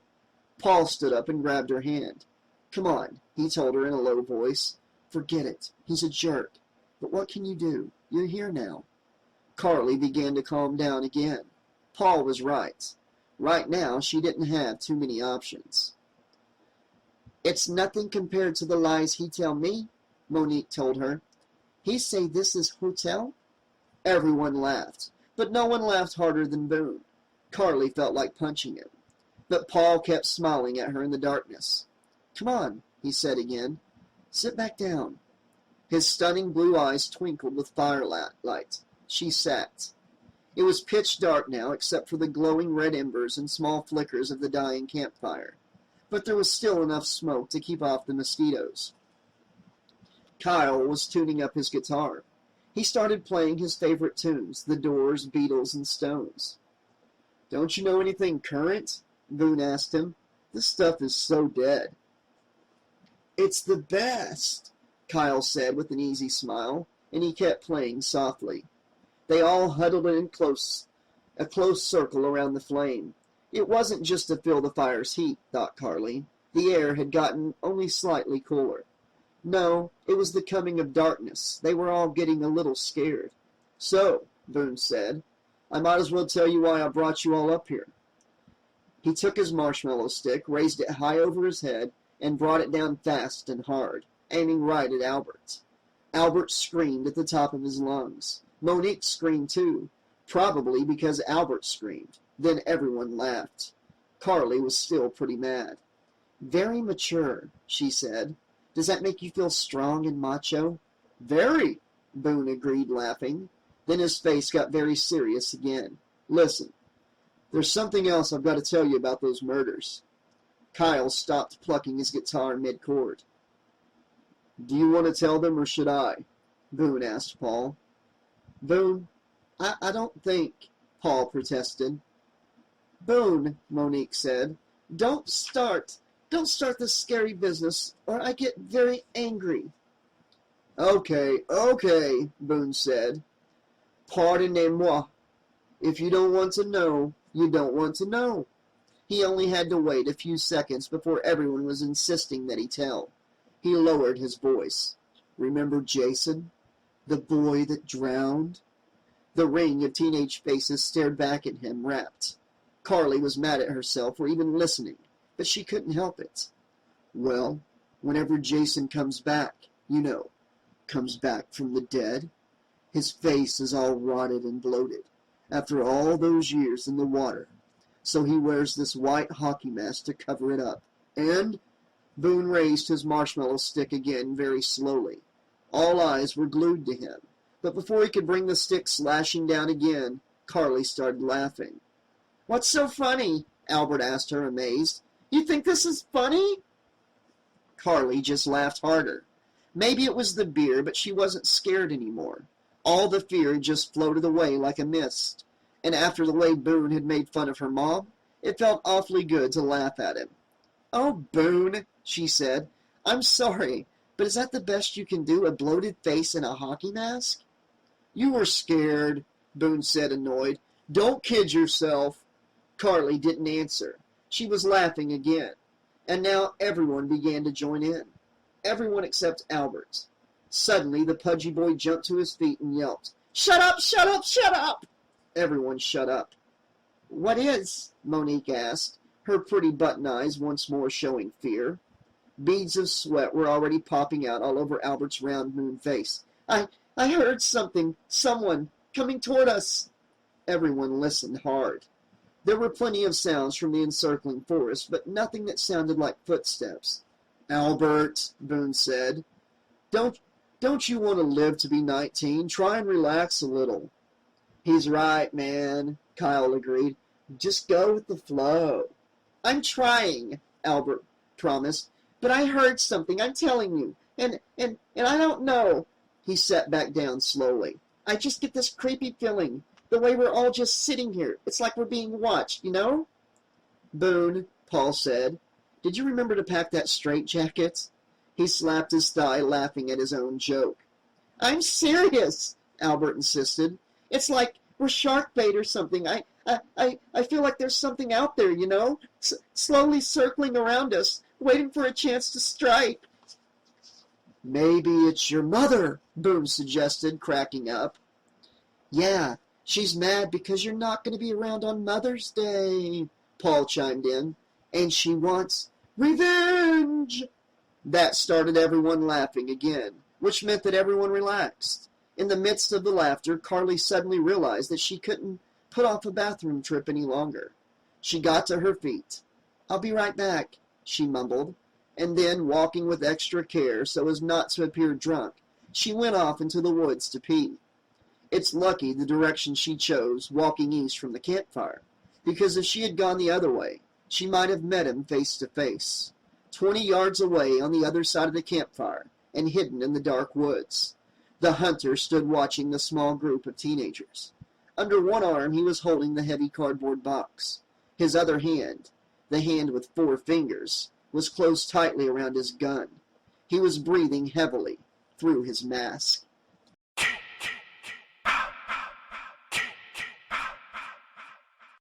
Chapter 9. Sleep Tight. The group stayed by the campfire until almost midnight. Then Kyle and Suzanne walked off, hand in hand as always. Next, Boone yawned very loudly and said he was going to sleep. Monique gave him a questioning look. "I'll walk you back to your cabin," he said. "Right," thought Carly. "Looks like I'll be sleeping alone tonight." "Hey," it was Paul standing by her side, in the darkness, standing very close. "Ready to go on?" She nodded.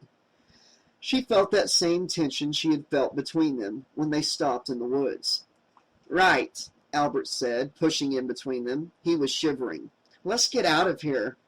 Albert did most of the talking on the way back to the cabins. He also did some singing. He said he had read somewhere that making noise scared away bears. When they reached cabin 1, Carly stood at the top of the 2 wooden steps, looking down at Paul. "Well?" she said nervously. The words seemed to get stuck in her throat. "Well?" Paul said. He didn't look like he wanted to leave, but Albert was standing a few yards away, saying, "Paul, come on!" Paul smiled at her, saluted slowly, then turned on his heels and followed Albert into the darkness. Carly's cheeks were burning. Damn that Albert! If he hadn't been there, Paul would have kissed her good night. She just knew it. She closed the screen door, giving it an extra tug in her frustration. She wished she could lock it, just to be on the safe side. But what would be the point of locking a screen door? What a night. Her head was spinning, and not just from romantic excitement. She had already had to pee 4 times. That beer just rushed right through you. She wasn't enjoying the drunk feeling anymore. Just how long did it take to sober up anyway? Or would she feel like this for the next week? Then she turned, and right away she knew she wasn't alone. When her eyes adjusted to the darkness, she saw Monique sitting on one of the lower bunks. "Where's Boone?" Carly asked, surprised. "He want to be alone." Monique sounded very depressed. "Ah, well that's Boone for you." Which it was. He could get moody and wander off for hours. Well, Let him wander off and never come back for all Carly cared. Moving slowly and with her hands in front of her, Carly made her way to where she had left her bags, and her large red flashlight. "I hate this cabin," Monique said grumpily. Carly played the flashlight beam across the cabin's dingy walls. The place did look pretty god-awful. "I've got an idea," Carly said. Wow, she was slurring her words. How embarrassing. Luckily, Monique didn't seem to notice. Why don't we do some decorating?" Carly suggested, enunciating each word carefully. "Decorating?" Monique sneered. "You're silly. It's pitch dark." "So?" Carly unzipped her carry-all and pulled out a shirt. Then she went to inspect the windows. One of the windows had a rusty curtain rod. She tucked one end of the shirt over the rod, letting the rest of the material hang down. "See?" she told Monique. "Now we have curtains, at least for one of the windows." Next, Carly used some extra sheets her mom had made her pack, draping them over the two prison-like bunk beds the girls were using. At least the sheets hid some of that ugly metal. By then, even Monique was getting into the project. She opened up her backpack and started arranging her various appliances on the window ledges. A hair dryer, a hair curler, an electric makeup mirror, an iron, a jewelry box. No wonder Paul had had trouble lifting the pack. The two girls laughed happily as they became engrossed in their task. Their laughing carried outside the cabin, where a figure was slowly approaching through the darkness. Whoever it was, he placed his black boots down carefully, heel to toe, to reduce the sound of his approach. When the two girls set up their sleeping bags, Monique immediately insisted on taking the bottom bunk. Carly didn't mind. Somehow she felt safer up here, away from that grimy floor. She tried not to think about the bugs that would slither their way across that floor while she slept. Carly climbed up to the upper bunk and lay down. She tried closing her eyes, but the room started spinning, so she opened them again. She wondered if tomorrow she'd have her very first hangover. This business of being a bad girl, somehow it just didn't agree with her. Monique's husky voice floated up to her. "So, you have the hots for Paul, no?" Carly leaned her head over the edge of the bed and grinned down at Monique through the darkness. She was glad Monique couldn't see her blush. "I have the hots for Paul, yes. He is good-looking, but I think Boone is the sexy guy, no? He is so wild." "Yeah," Carly said bitterly. "Too wild." "Well," Monique said, "I guess we should sleep." She started wriggling out of her tight jeans. She stopped abruptly. "Did you hear something?" "No. Why?" They both listened. Finally, Monique sighed. "I am not going to sleep so hot, I think." "I know what you mean." Carly sat up on the edge of the bed. She unlaced one sneaker and let it drop down to the floor with a clunk. "I guess Susanna's right. We're not used..." Clunk. She dropped the other sneaker. "We're just not used to the country."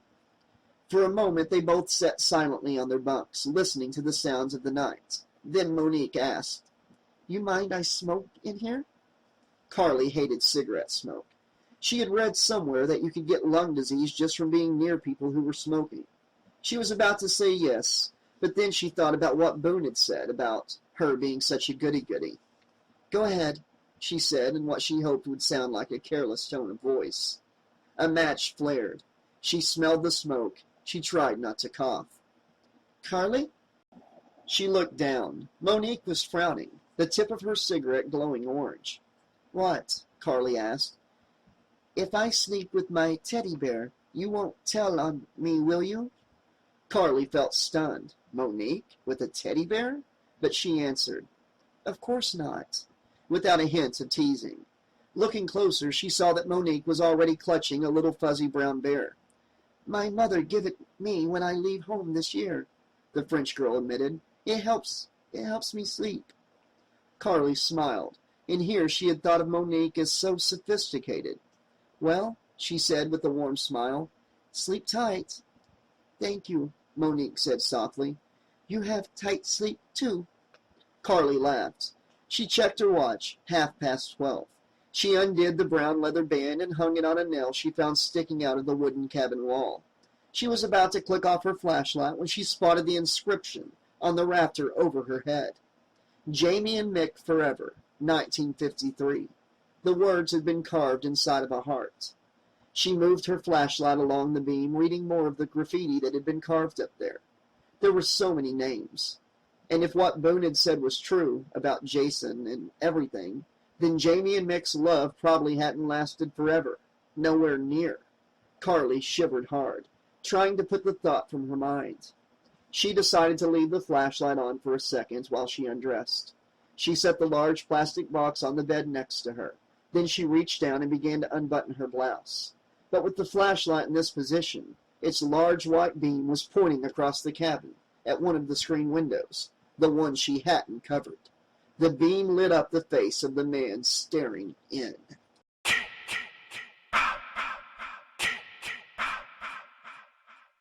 Chapter 10. Visitors.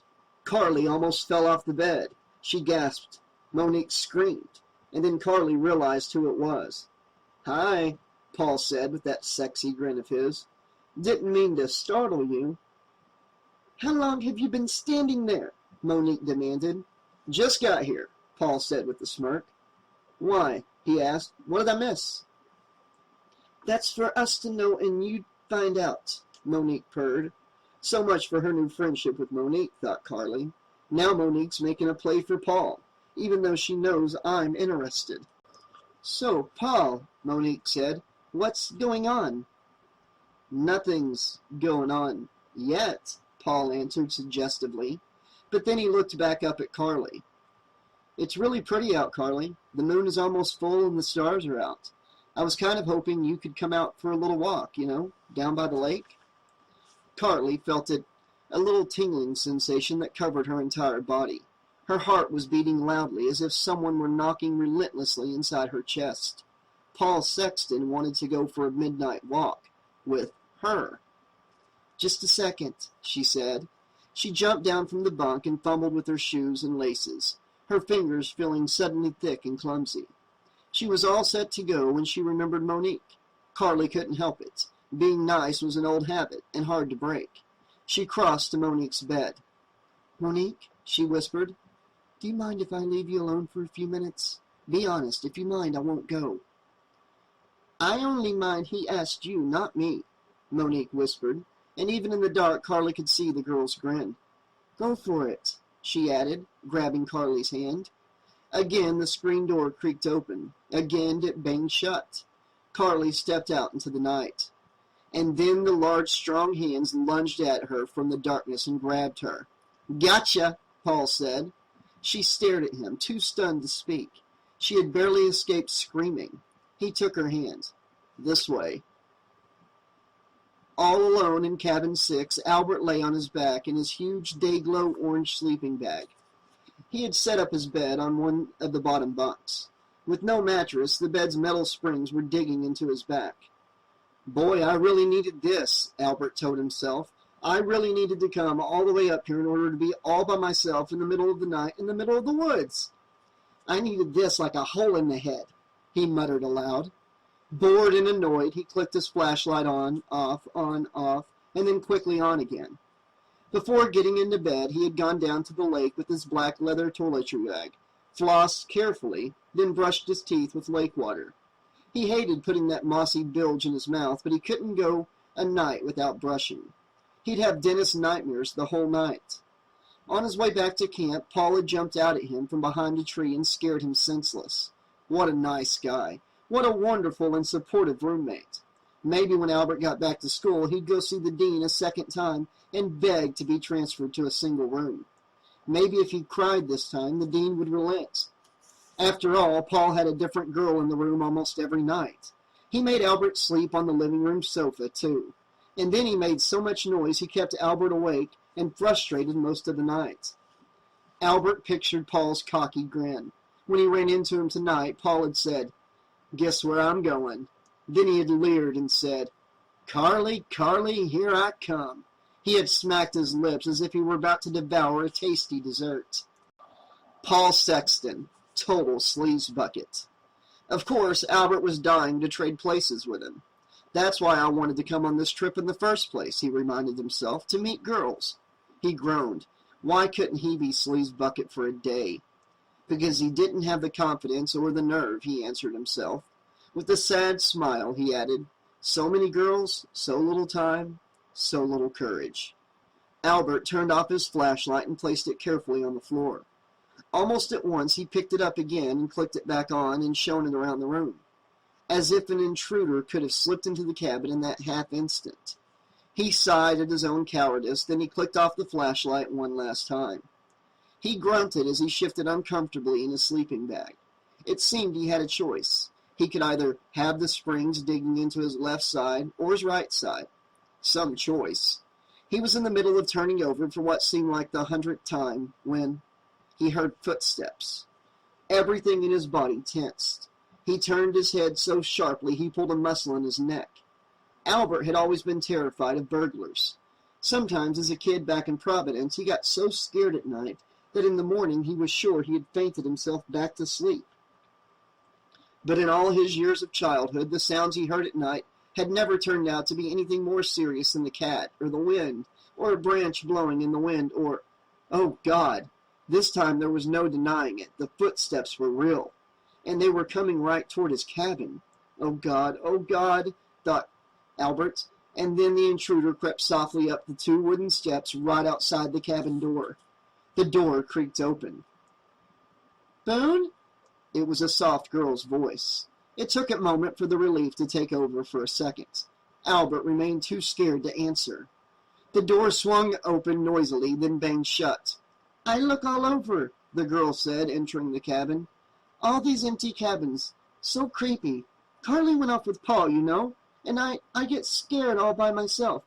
You're not sleeping, are you, Boone? What? Oh, no. There was a stunned silence. Then a flashlight clicked on, shining right in Albert's face. He tried to grin winningly. Hi, Monique, he said. He could see the beautiful French girl only dimly in the spill of light from her flash, but he could still make out the curves of her stunning body. He felt woozy with excitement at the thought of her in his cabin, even if it was only by mistake. Where is Boone sleep? She asked. Gee, Albert said. I wish I knew. I didn't see which cabin he picked, but this campsite is huge, you know? He could be almost anywhere. I don't think you should go around looking for him tonight. I don't think it's really safe. He paused, pretending to think. Hey, listen, he said. I've got an idea. There's loads of bed in here if you want to stay. His heart was pounding as he said it. But what was the worst thing she could do to him for making such a suggestion? Shoot him? Her answer made his heart pound twice as hard. Aw, she said, that is sweet of you. Why is it that chubby boys like you are always such sweetie pies? I don't know, Albert said with a nervous giggle. Monique moved closer. She sat on the edge of the bed. Now Albert's heart was pounding triple time. Please, please, please, Albert prayed silently, along with each beat of his heart. Please let me kiss you. You know, I get so lonely at night, Monique said softly, batting her eyelids. Of course you do, Albert said. Who doesn't? With my luck, Albert told himself, she'll agree to kiss me, but then I'll be so excited I'll have a heart attack and die before it happens. Oh, Albert, Monique said, running fingers through his bristly dark hair. Everyone tease you, but I like you. I think you are a good person. I am, Albert said at once. You are very kind-hearted. And you, Albert said, you are the prettiest girl I've ever seen. Oh, you see, Monique said, this is just what I mean. How sweet you are. Monique, his voice had gone up 6 octaves and was coming out in a scratchy whisper. Yes, Albert? Could I, She laughed. You want to kiss me? He was stunned, too stunned to speak. He only nodded.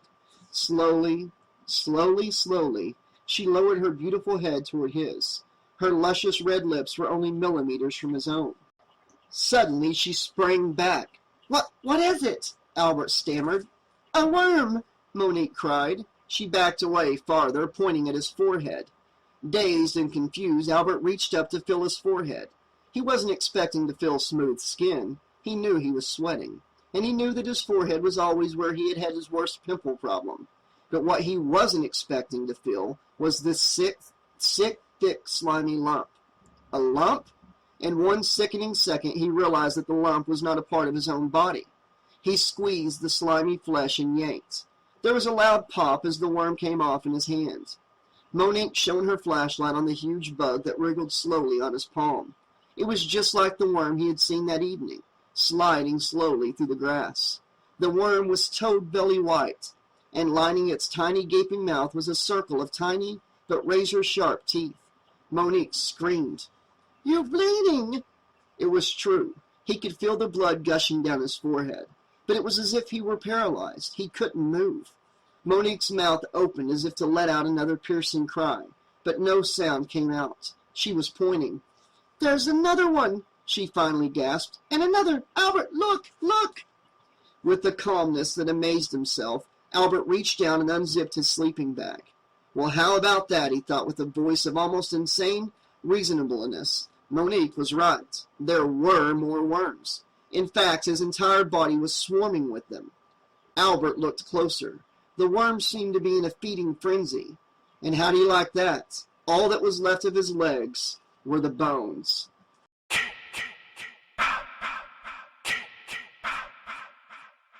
Chapter 11. Skinny Dipping. "No!"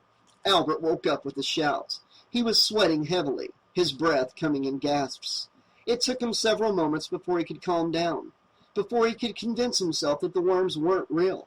Wow, what an awful nightmare. "The worms aren't real," he repeated to himself about 20 times. "The worms aren't real." But as he calmed down, he began to realize something else that wasn't real. Monique's visit. The gorgeous French girl with her eyes like dark buttons had not stopped by his cabin after all, had not said any of those nice things, probably wouldn't say them in a million years. Albert groaned and hit the sleeping bag with his fist. Another mistake. The sharp springs under the bag pinched his hand like metal claws. He gave a cry of pain, but it was really more of a cry of frustration. Carly liked Paul. Monique liked Boone. Kyle and Suzanne were joined at the hip like Siamese twins. Who did that leave for Albert? No one, that's who. He was so frustrated he felt like going outside and howling at the moon. On the other hand, he was beginning to feel sleepy again. He closed his eyes and was asleep again before he knew it. And then the fat white worm attached to his forehead finished feeding and slimed on its way. Carly considered pulling her hand away from Paul, but only briefly. The truth was, she had never felt anything so delicious in her life. Only their hands were touching, but it was as if their entire bodies were wrapped around each other. That was how exciting it felt. They both had flashlights, which helped them pick their way along the narrow trail to the lake. They didn't talk much, which only increased the tension and the excitement between them. Walking through the darkness and silence, it seemed more intimate somehow, especially since they were holding hands. After a few minutes, the trail widened. Then they went around a corner, and there was the camp's old gray dock. The dark waters of Crystal Lake spread out before them, the water shimmering and rippling in the moonlight. "Crystal Lake sure is beautiful," Carly murmured. "Just like you," Paul said softly. That did it. Carly could feel that jello feeling coming on, as if her whole body were trembling. She was helpless. She was his. "You don't see stars like this anywhere but in the country," Paul said, looking up. It was true. The sky was clear as a bell, curving over their heads like a dark glass dome. "It's going to be a beautiful day tomorrow," Paul predicted. Was all Carly could manage. Right now, she couldn't think about tomorrow. Couldn't think about anything except now, now, now. "Hey," he said. He waited until she looked up at him. He was looking down at her, smiling gently, tenderly. He was so handsome. It was hard to look at him directly. It was as if he were this bright light and you had to shield your eyes. Carly felt faint. She had trouble believing this was really happening. But it was. Then Paul started moving even closer. He put those large, strong hands of his on her shoulders, all the time staring deep into her eyes as if he were hypnotizing her. and then his mouth was on hers. No kiss had ever felt like this before. Her body was melting into his. A soft moan escaped her, a grateful gasp as if her body were thanking her for finally giving what it had always wanted. His powerful arms were around her now, and then, as he kissed her some more, he suddenly lowered her halfway down to the ground, like a swing dancer doing a dip. That meant she had to wrap her arms around his muscular neck to keep her balance. She didn't mind. And then he was lowering her the rest of the way down to the ground. The ground was a lot harder than she expected. Just because she was feeling like she was melting, that didn't mean there weren't rocks on the ground and hard-packed dirt. And Paul was on top of her, his heavy weight pressing down, crushing her. "Paul," she began, but Paul kept his mouth pressed on hers, making it hard for her to talk. And now his hands began roaming her body, not gentle anymore, pulling, ripping at the buttons of her blouse. Panic was quickly replacing her excitement. For a moment, she had the weird sensation of being an object of prey. "Paul!" she said sharply. He pulled his head back, looking innocent and surprised. "What's wrong?" he asked kindly. Had she been wrong to stop him? Her head was swimming. He looked gentle, harmless. "There are rocks here," she said lamely. "Oh, sorry." "That must have felt good." "Sorry," Paul chuckled. "Not." She sat up and managed to smile. He sat beside her as she closed the blouse buttons he had managed to open. "Also," she said, lowering her head shyly, "I hardly know you." Even as she said it, she felt a searing stab of shame. At moments like these, her own virginity seemed like a big rock she had to wear around her neck. Suddenly, and for the first time in her life, she wished she were someone else. "That's true," he said. "I hardly know you." He cocked his head and peered into her eyes. "But somehow, I feel like I've known you all my life. You know what I mean?" She nodded. She did know. He grabbed her sneakered foot and shook it. "You don't have to do anything you don't want to do," he assured her. Then he started walking his fingers up her bare calf. "Thanks for saying that," she said, catching his fingers with her hand. Now his other hand was walking up the other leg. "I don't want to rush you," he said in that same reassuring voice. She got to her knees. "Thanks," she said again. She was feeling horribly foolish and unsure.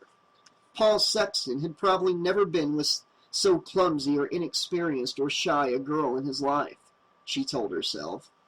Despite his serious expression, he must be laughing at her.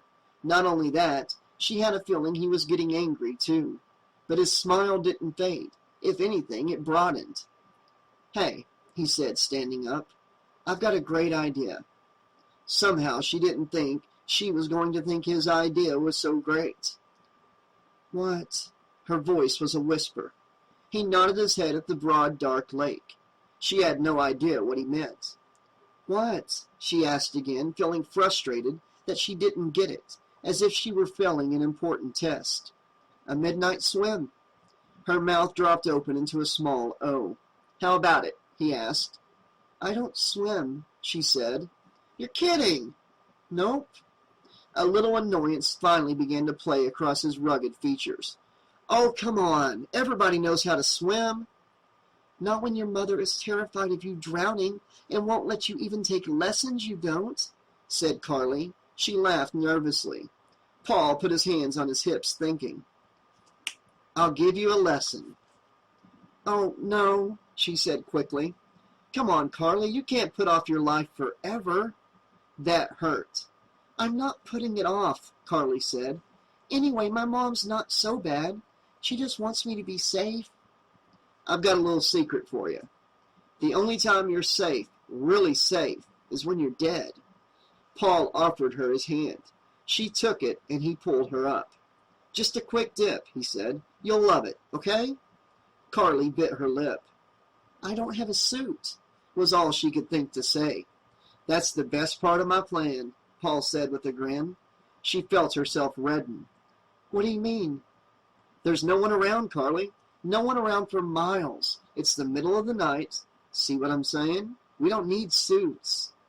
Her skin felt as if it were covered with prickles. "You mean skinny dip?" Paul nodded. He watched her, waiting, a tiny grin on his face. He didn't move, though. That was smart, because if he had stepped toward her, then she would never have unbuttoned a single button. He doesn't think I can do it, she thought. And then, as scared as she felt, Carly felt a sudden impulse to go for it. Just rip off her clothes, run, and jump in the water. Carly fingered the top button of her blouse. "Check in?" he asked. There was a nasty edge to his voice. She undid the first button. Her fingers were trembling. "Uh-huh, that's it," he said. It was hard to see Paul's expression in the darkness, but it almost looked as if he was sneering. She undid a second button, a third. Then she closed it again. I don't feel right about this," she said. He sighed. "Carly," he said, "you're pathetic." "Thanks a lot," she said, feeling the hurt and anger swirl through her. I just don't want to rush into anything." "Oh, and when will you be ready, huh? 2,000 years from now?"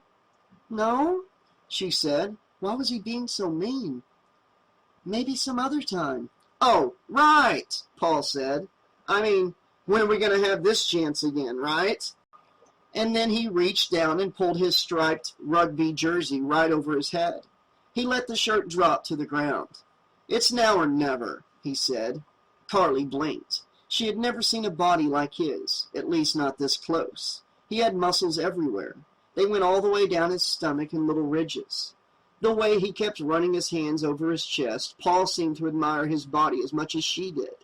Then he reached down and undid the belt buckle on his pants. "Paul," she said, "stop it." Paul was standing in between her and the path back to camp, smiling at her. The smile seemed totally mean now. Suddenly she felt clear-headed and sober, and the only thing she wanted to do was get out of there. She started forward, but he blocked her way, dodging back and forth as she tried to get around him. He was laughing a mean, teasing laugh. "I'm not letting you go," he threatened. "Paul," she said firmly, "I'm not going to go skinny dipping with you, get it? Now let me by." Paul's smile was frozen on his face. "You're such a baby," he said. "You know that? I mean, it's amazing. Let me go." "You're worse than Albert," he said harshly. "I can't believe I wasted any time on you, when I could have been with Monique." Carly's ears were burning. It felt as if all the heat in her body had suddenly rushed to her head. "I'm sorry if I wasted a few minutes of your very busy schedule," she said, trying not to cry. "Believe me, you're not going to get a second chance, Carly." She didn't bother to answer, just waited until he finally stepped aside and let her by. He bowed and gestured as if to say, "Be my guest." She started up the path, walking as fast as she could. She'd only gone a few yards when she heard the zip. He had finished taking off his pants. The last thing she heard as she started up the path was Paul shouting happily, and the splash as he entered the water. It was a struggle, but she forced herself not to look back.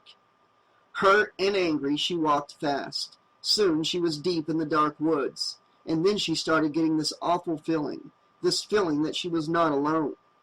"Come on, Carly," she told herself. "Don't start getting scared now." She swept her flashlight beam through the woods on either side of her. The white light seemed so eerie, the way it lit up the plants and trees in the middle of the darkness. And then she heard the squish of heavy boots on soggy leaves. She slowed her steps, heard nothing, kept going. "Look at you," she chided herself. Paul was right. She was a scaredy cat. Full moon or not, it was dark. The thick trees blocked out almost all light, but it was only a 5-minute walk to the cabin. Carly told herself she could make it in 5 minutes, without freaking out too. A branch cracked. Was it the wind? No, there was no mistaking it now. Someone was following her. She stopped short, listening hard, her breath coming in short gasps. But even over the sound of her own breathing, she could hear it now, the slight wheezing breath of, "Paul?" Still no answer. And then something rustled nearby. Her head felt like it was coming off. She was so scared. Someone was thrashing in the woods, coming hard now, running right at her. Carly turned and started running as well. Thin branches whipped her from all sides. A vine lashed her right in the face, but she didn't stop because whoever was chasing her was quickly gaining ground. She ran faster, pumping her arms, and she hit a tree stump and fell hard, the ground coming up to smack her. Her flashlight landed with a crack on a nearby rock. Its light pointed up meaninglessly, up the pale white bark of a birch tree. She was crying now. She was so scared. Her whole body felt numb. She scrambled to her feet and kept running, flailing her limbs wildly.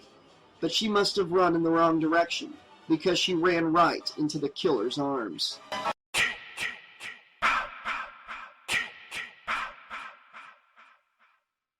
Chapter 12. Meditating. "Help! Help me!" Carly was screaming at the top of her lungs. She had no control over it. The sound just gushed out of her. The killer's dark eyes gleamed down hatefully from behind his white hockey mask, offering no mercy. With one strong hand, he grabbed a whole handful of her shirt. With his other hand, he raised an enormous hunting knife high in the air over her head. Even in the darkness of the woods, she could see the silvery glint of the long blade. And then he brought the knife down hard. He stopped the knife an inch away from her chest. Then he removed his mask. "You see," Boone said, "you were scared after all." Then he howled like a lunatic. For an instant, Carly remained frozen. Then the anger came in a rush, and she pushed him away with all of her might. He banged into a tree, his head hitting the bark with an audible thud. It didn't stop his laughter, though. Tears were streaming down his cheeks. "Help! Help!" he mimicked, barely able to speak. He looked down at the mask in his hand. "I knew this thing would come in handy." Carly was trembling all over, with fear, with relief, with rage. She pointed a shaky finger right into Boone's face. "Grow up, moron," she said, spitting out the words. "Grow up and get a life." She barely got the words out before she burst into tears. Weeping, she headed off into the darkness without looking back. "Hey, you forgot your flashlight," Boone called. She didn't answer. She didn't stop. Saturday morning at Crystal Lake, the sun rose into a clear sky. Paul Sexton's prediction had come true. It was going to be a beautiful sunny day. In the woods around the lake, all seemed peaceful. Too peaceful. And then, at just a few minutes after 8, a burst of noise shattered the calm. Heavy metal began blasting from the trees near the old campsite. First Motorhead, then the Chainsaw Kittens. The jarring sounds were totally out of place in the woodsy setting. After about 10 minutes of this bizarre concert, the group of teenagers staying at the Crystal Lake campground slowly straggled down to the lake to see what was up. They found Boone high up in a tree, wearing only gym shorts and smeared with sap. He had just finished rigging the last of his speakers. "Now how's that for a wake-up call?" he asked them all proudly. He gave a war cry and shouted, "Let the games begin!" John Starr was oh so rich and oh so handsome, and as Rosalind embraced John for the first time, she realized he was also so warm, so kind, so wonderful. So this, so that. Carly turned her romance novel face down on the dock. Only in books, she thought bitterly. Lifting her head, she watched Paul and Boone chasing and splashing after Monique as the 3 teenagers cavorted in the water. In real life, people who were as good-looking as Paul got constant attention. They never learned how to be decent human beings. So far, it had been a lazy, all-right day, everyone just hanging out at the dock and in the water, soaking up the rays. Carly wasn't really enjoying herself, though. "Hey, Car," Suzanne called from the edge of the dock. "What? You want to meditate with us?" Carly squinted through the bright midday sun. Sure enough, Kyle was already in his lotus position, his feet tucked underneath him, his hands resting on his thighs, his fingers making OK signs. Suzanne was sitting next to him, sunning herself on a tie-dyed sheet. How were they planning on meditating with Boone's heavy metal music blaring down on them? "Maybe later," she called. The truth was she had no desire to meditate, except on what had happened last night between her and Paul. She wished she and Suzanne could go off somewhere and talk things over. But there was no way Suze could be separated from her precious Kyle, not even for a minute. Carly made a mental vow that when she got into a serious relationship, she wouldn't abandon her girlfriends the way Suzanne had. For the last 20 minutes, Albert had been swimming slow, short laps all by himself right near the dock. His workout, he called it. He looked more like a bored polar bear at the zoo. Now he climbed out and came dripping down the dock toward Carly. As soon as he finished toweling off, he started smearing himself with Coppertone Sunscreen 30. He was wearing bright blue swim trunks. Against that blue, his skin looked ridiculously white, almost as white as the two strange worms Kyle had spotted inching along the dock this morning. Poor Albert. Carly knew her mother would say it was superficial of her, but there was no way she would ever go out with someone like him, even though she really did think he was nice, even lovable. "How about you, Albert?" Kyle called. "You want to meditate?" "No, thanks. Oh, Swami," Albert said. "I don't believe in relaxing." Kyle laughed. "Oh, yeah? Why's that?" "I have to stay on guard, in case something's trying to get me." Carly visored a hand over her eyes and stared at Albert. "Looks like something's got you already," she said gently. "What's that on your forehead?" "I know. Can you believe it?"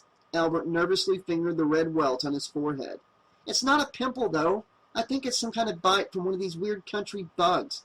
The kind that we've seen up here." "You're getting paranoid, man," said Kyle. "I know," Albert agreed. "But you know what they say. Just because you're paranoid doesn't mean there isn't an enemy hiding behind every tree." He peered off at the thick mass of pine trees that crowded the edge of the lake on all sides. "Speaking of which, am I the only one who feels like we're being watched?" There was a shout from the water. Carly turned to see Boone about 100 yards away, dragging something large and brown out of the dense reeds at the water's edge. "It's a canoe!" Boone yelled. "All right!" shouted Paul. Carly flicked her green bikini top back into position and looked away. Boone and Paul could go rot as far as she was concerned. "It's even got a paddle!" Boone yelled. "See? And you guys were complaining that there wasn't any equipment. Come on, Monique. You and I are going to take it out for a little spin. Then somebody else can have a turn." Despite herself, Carly turned to watch. Monique had been swimming with Paul most of the morning, but now she hesitated, standing in the shallow water, looking back and forth at both Paul and Boone. Decisions. Finally, she plopped back in the water and started doing her ridiculous dog paddle as she headed toward Boone in the canoe. Carly felt a delicious moment of triumph. As mad as she was at Boone, she was even madder at Paul, and Monique had picked Boone over Paul. She watched Boone help Monique into the boat, kept watching until Boone had paddled out of sight. Now there were only 5 teenagers hanging out at the dock at Crystal Lake. Paul swam back to shore with long, expert strokes. He strode up the dock. His skin was a perfect bronze all over, as if he had been dipped in tan. He fell face first toward the wood. Suzanne gasped. Then at the last second, he stuck out one strong arm to stop himself. He started doing one-arm push-ups, his powerful muscles glistening with water, and then with sweat. Carly turned her book over and resumed reading, though she found she kept reading the same sentence over and over. Albert was struggling to get his hand down to the small of his back. Hey, Carly, he called. He held up the greasy tube of a sunblock. "Would you help me out here? I can't reach a spot." Paul jumped to his feet and started stretching his hands behind his back, so hard that his joints cracked. "Get real, Harris," he taunted. "No one wants to smear that stuff on you." Carly put her book down again. She glared in Paul's direction, then smiled at Albert. "I'd be glad to help." "Wow, thanks," Albert said, looking shocked. With 2 fingers, Carly gingerly took the greasy tube from his greasy hand. She started smearing the gooey white stuff all over Albert's back in long, low strokes. Albert moaned happily. "Wow," he said again. "I'm in heaven. Can you believe it? This is my first massage." "We believe it," Paul said. Out of the corner of her eye, Carly could see Paul as he angrily watched the scene. She kept rubbing on ointment. Finally, Paul clapped his hands together so loudly Carly jumped. "Okay," he said. "Who wants to go for a jog around the lake?" No one answered. Come on, we've got to get you lazy bones in shape. What do you say, Albert? Want to drop 10 or 70 pounds? Only on your head, Paul laughed, but it wasn't a nice laugh. Kyle and Suzanne, he asked. Kyle shook his head. I'd love to, man, but we've given up jogging. Suzanne read in her wellness journal that it's bad for the joints and it shakes up your internal organs. Paul didn't look too disappointed. Carly? He asked in an offhanded way, not looking right at her. What? She didn't look at him either. I promise I'll go really slow, Paul said, so you can keep up. Carly snorted. Believe me, she jutted her jaw out. I can keep up. Carly's running track these days, Suzanne said. You'd better watch out. Oh, I'm really scared, Paul said, covering himself with both hands and pretending to cower. Carly bit her lip and ordered herself to keep quiet. But the moment she got through giving herself the order, she turned and snapped at Paul. You should be scared. I could beat you any day. Paul just laughed. Carly, looks like you and me have got ourselves a race. Carly stood up. Albert said quickly, Carly, don't let him bully you into something you don't want to do. I mean... It's okay, Albert, she said. She pulled on her red tank top, then crouched down and picked up her paperback. Don't forget to stretch, Paul said, wagging his finger at her playfully. Thanks for the tip. I've got to go get my sneakers, she said as she stalked past Paul. She headed off the dock and up the trail without looking back. Paul turned and looked down at Albert. You missed a spot, he said, pointing at Albert's big belly. When Albert looked down, Paul zipped his finger right up into Albert's face. Gotcha, he said. Then he started jogging after Carly. Now there were only 3 teenagers at the dock of Crystal Lake. Great, Albert whined. I'm all alone, as usual. Hey, we're still here, Kyle pointed out. I'm sorry I ever came up here. You know that? Albert said. Kyle said, I'm telling you, dude, meditation, it's the answer. Yeah, Albert said, but what's the question? Look, thanks for the offer, but I think I'm going to go into town. Kyle and Suzanne both looked equally horrified. Town? They asked in unison. Then they both looked at each other and laughed. Yeah, you know, town. It's a place where people live. I don't know about you, but I miss civilization, and I want to use that payphone at the gas station. Albert pulled on his white computer club t-shirt, his head getting lost for a moment as he tried to find the right hole. You don't think that's too long a walk, do you? He asked from under the shirt. I mean, I won't get sunstroke or something? Only if you keep worrying, Suzanne advised with a smile. You're right, Albert agreed. I worry so much that it worries me. Giggling at his own joke, he started off down the dock. And now there were only 2 teenagers hanging out on the dock at Crystal Lake. Well, Suze, looks like they've all abandoned us, Kyle said after Albert had lumbered out of sight up the trail. Suzanne rested her head on his shoulder, and he rested his head on top of hers. I like it better that way, she murmured. Me too. He patted her long red hair, and she smiled. Kyle smiled back. They were so perfect together, he thought. It was like whatever she felt, he felt. Okay, she said, let's get started.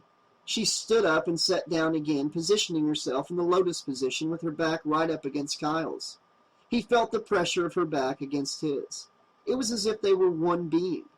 He closed one nostril with the thumb of his right hand, so did Suzanne. And breathe in, he said. They both breathed in. And hold, he instructed, clamping his nose shut. They both held their breath, then let out the air on a count of 5, following the instructions Kyle had read in his yoga book. They both closed their eyes and focused on their breathing. Soon they were both holding their breath for longer and longer counts, and letting the air out more and more slowly. After a few minutes, Kyle began silently saying his mantra to himself, saying the word Om each time he felt himself exhale. Om, Om,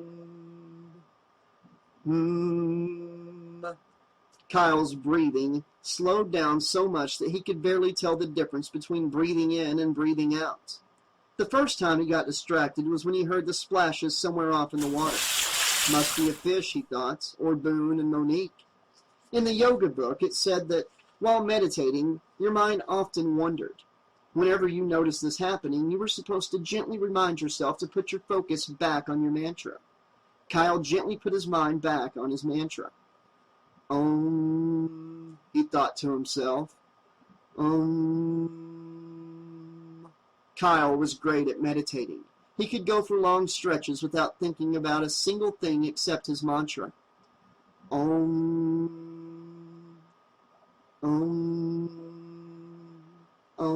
Morse flashing closer this time, distracting him again. What a big fish!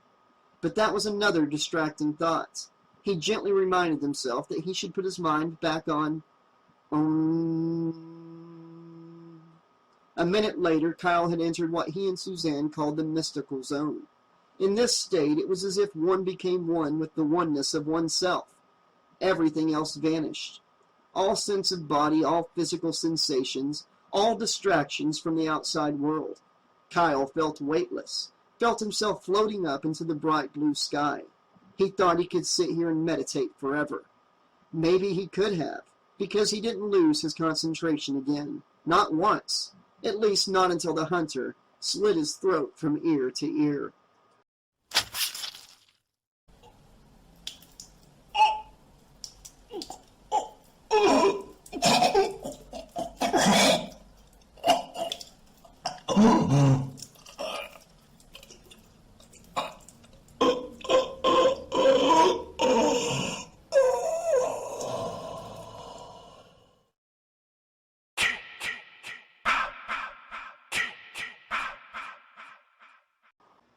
Chapter 13. Albert phones home. Come on, Carly. You know what they say. No pain, no gain. Paul was about 20 yards down the dirt path, jogging in place. He was grinning that annoying, taunting grin of his, and he was bringing his knees way up high as he jogged, showing off how much energy he had left. Carly stood with her arms akimbo, wheezing slightly with each breath. She could feel the droplets of sweat running down her sides and back. She had wanted to show Paul up so badly. As a result, she had pushed herself way too hard. Come on, he called again. You've at least got to keep running until I break a sweat. This is why gun control is a good idea, Carly told herself, because if I had a gun right now, I would shoot him. I've had enough, she said. You win. You're in better shape. Only one way to fix that. Keep on jogging. Paul pumped his legs up and down in an amazing blur of speed. She didn't bother to answer. She just turned and started trudging back toward camp. You want me to come with you? He called. No thanks, she answered without turning around. I don't want to mess up your workout. Carly forced herself to keep moving as she tried to walk off the pain. Slowly but surely, her breathing began to ease back to normal. The pain knifing into her side turned into a dull throb. The pain in her heart was lessening as well. What a difference a day makes, she thought. Yesterday, she still looked up to Boone. Now she was sick of him. Yesterday, she thought Paul was to die for. Today, she couldn't believe she had ever made out with the guy. What had she seen in him? Well, that was easy. Paul had the body of a Greek god. Only trouble, it seemed that no one worshipped Paul as much as Paul did. It's okay, she comforted herself. No real harm done. So she'd had herself a little adventure. She needed more of those, not less. Now she'd go back to camp, read her book, relax a little, and stay inside the cabin until the danger hours of intense sunshine had passed. She smiled as she walked, lazily pulling some berries off a bush that hung over the trail. She felt in control of herself. You see, Mom, she said silently, there was nothing to worry about after all. This was another major mistake, Albert thought, as he plodded along a dirt road through the woods. The trip from the gas station to the camp had seemed like nothing when they were riding in a car. On foot, the hike felt endless. He was sweating profusely. Under his arms, on his back, around his neck, well, everywhere, basically.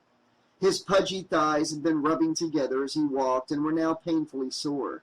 His feet ached inside his ratty old sneakers. And as if Albert weren't uncomfortable enough, mosquitoes, big fat ones, kept buzzing in his ear and dive-bombing down into his face. He was so tired he was ready to lie down in the middle of the road. But there were probably strange creatures around here that would come trotting out of the woods and start chowing down on his body while he slept.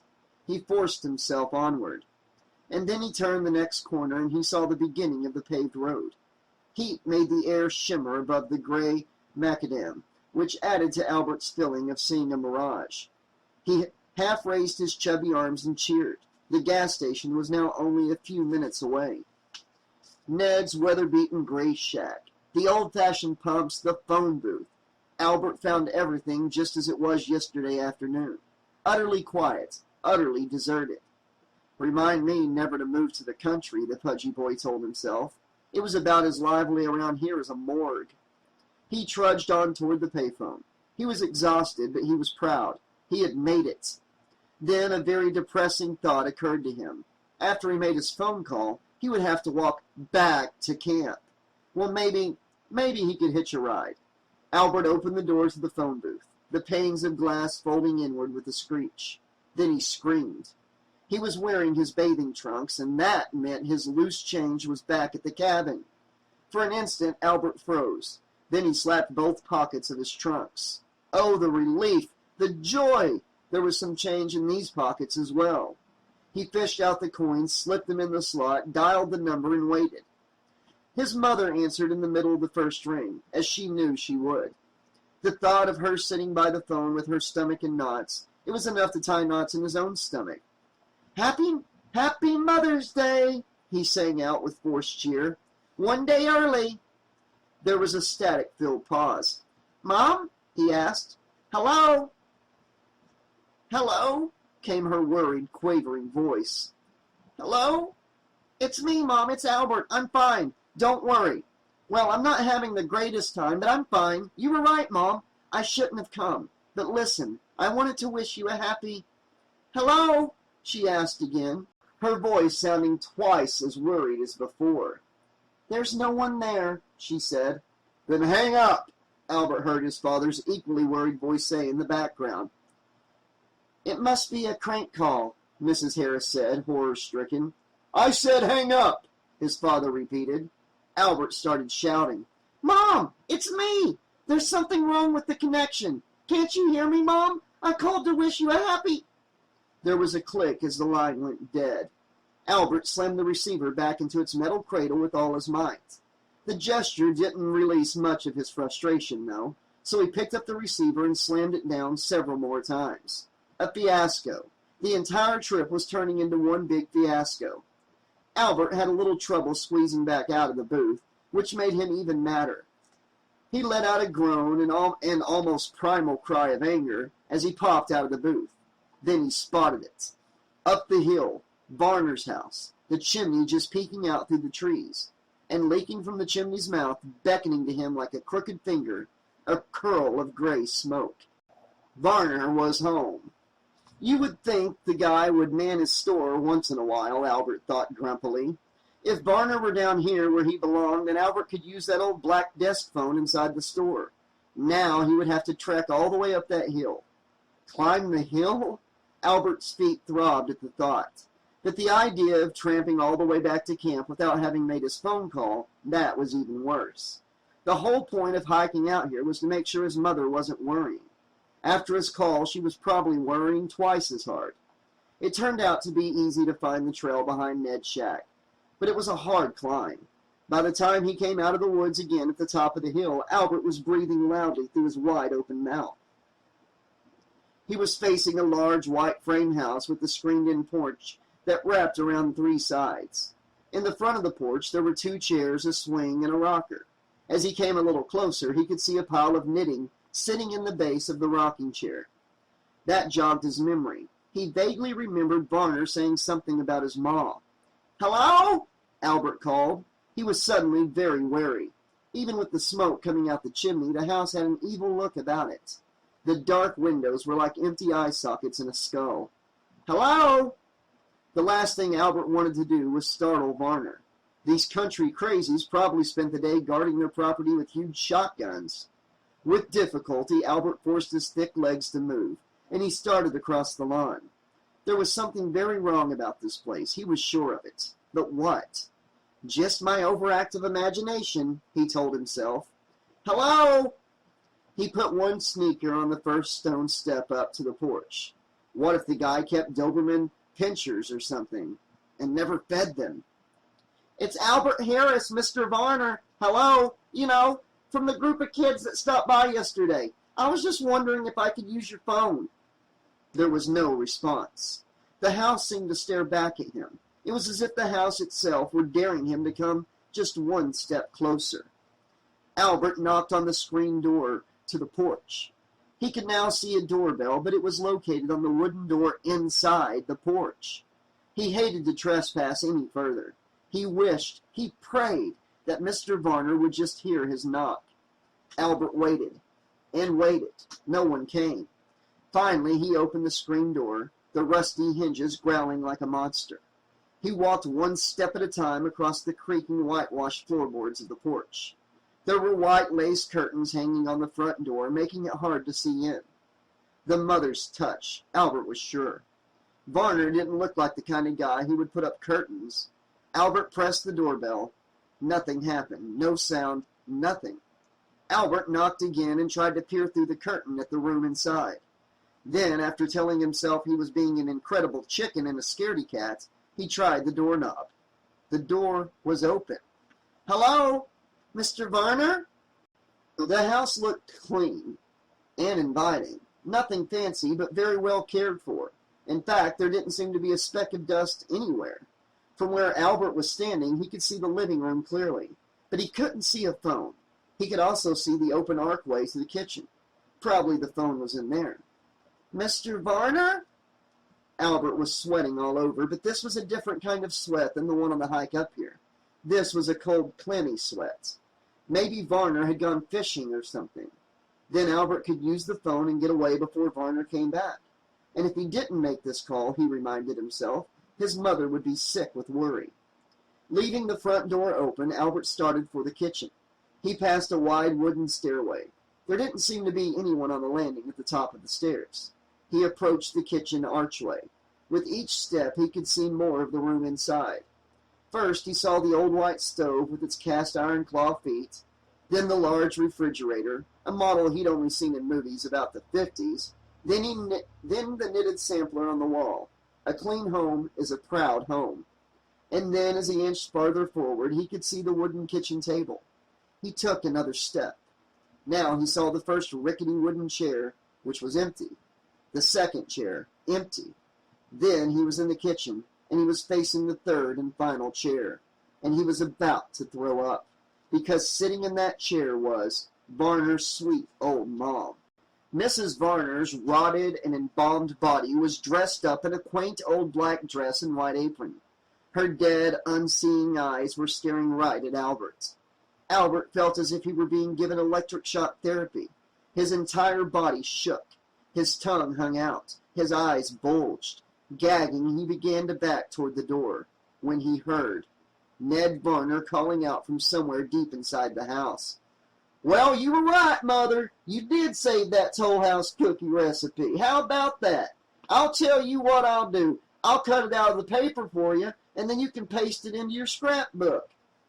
Albert turned and bolted out of the kitchen, running faster than he had ever run in his life. He didn't get far. Blocking the path to the front door was Ned Varner.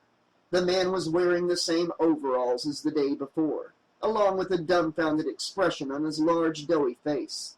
In one hand he held a newspaper. In the other hand he held a huge pair of kitchen shears, the blades wide open.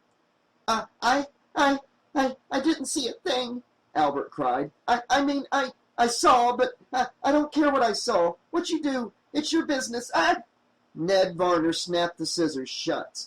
At the sound, Albert snapped his jaw shut. He watched, riveted, as Varner set the paper down, ever so carefully, on the tiny wooden table next to the door. Then Varner ran his hand, the hand without the scissors, through his crew-cut hair, twice. Then he raised the scissors and charged. Screaming, Albert turned and ran. He ran the only way he could run, back through the archway into the kitchen. He stared around the room in horror. The kitchen had no back door. He had reached a dead end. Varner barreled through the archway, the scissors raised high over his head. Albert dodged around the table, but Varner roughly shoved the table aside. That left Albert with only one source of protection. He grabbed the decaying body of Varner's mother, and as Varner brought the scissors down, Albert lifted the body up. The scissors slashed straight into the forehead of Varner's sweet old mom. Varner screamed, a cry of pain that seemed to come from somewhere deep inside him. Albert screamed too, for different reasons. Varner backed up in horror, staring at the scissors in his hand, in shock at what he had just done. And then, without thinking, Albert raced forward straight at Varner. Taken by surprise, Varner only had time to put up a hand to ward off the coming blow.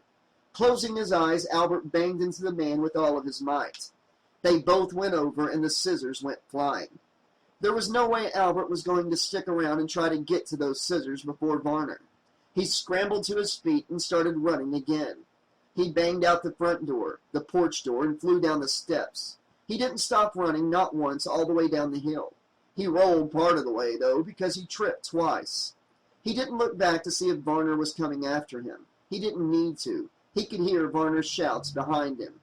"Oh, God, oh, God, oh, God, oh, God!" That was mostly what Albert was thinking as he ran. But then, the phone booth. He suddenly remembered it as he came to the bottom of the hill. The phone hadn't worked when he had tried to call his mother, but maybe it would work now when he called 911. All his life, Albert had told himself that if he was ever in an emergency, he would just dial 911. Well, the emergency was finally here. But as he ran past Varner's shack and gas pumps, Albert realized that 911 couldn't help him now. For one thing, it would mean slowing down, and that would mean letting Varner catch up. For another, the police station was probably miles and miles away. No, if he called 911, it would be the last call he ever made. Albert hit the paved road, turned right, and kept running. His only hope, he told himself, was to get back to camp where his friends were waiting. After all, there was safety in numbers.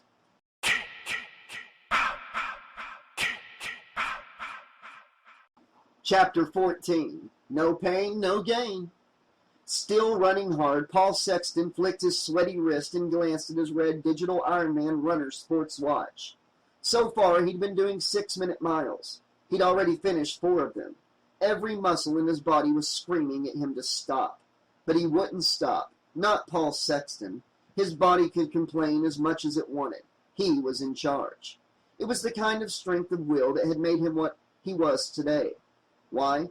Every coach he'd ever played for had told him he had pro potential. The future stretched out before him like one long awards banquet. All-American, All-Pro, Hall of Fame. Clipped to the waistband of his Everlast gym shorts was a small black pedometer that measured his distance.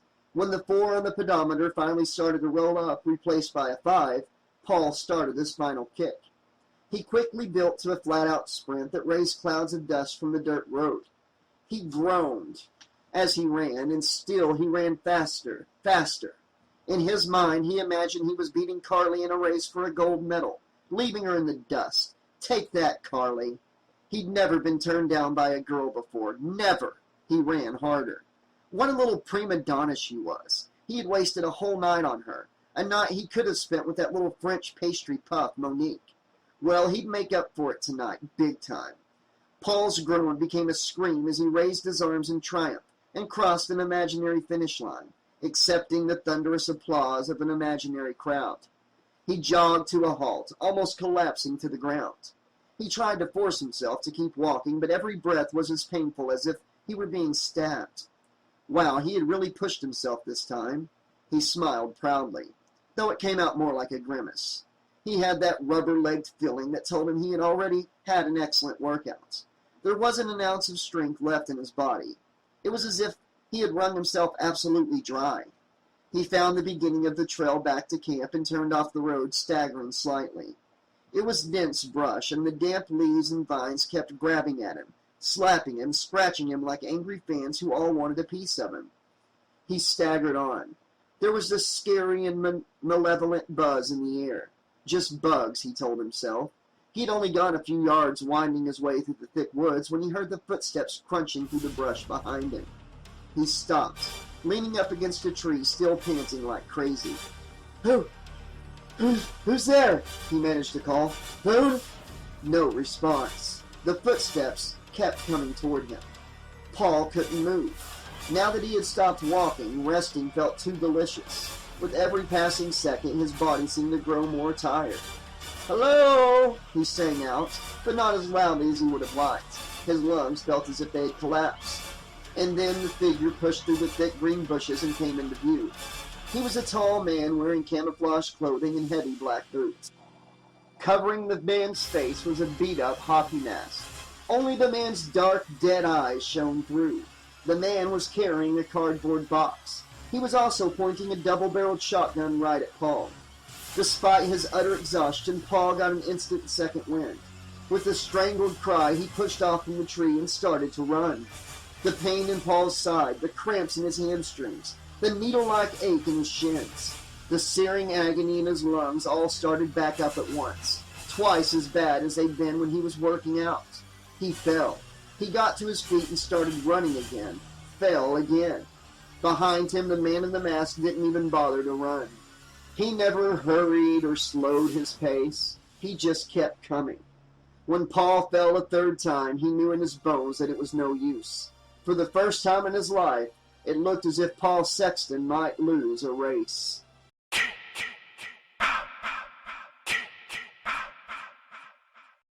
Oh God, oh God, oh God. The words kept bubbling up in Albert's brain like one of Kyle's mantras.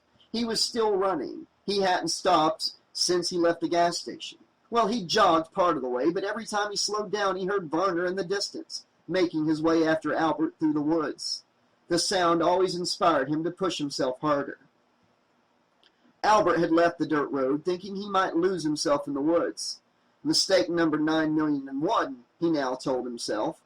These country folk probably knew every trail, every rock, every stick of these woods. Albert was no longer sure which direction he was headed in.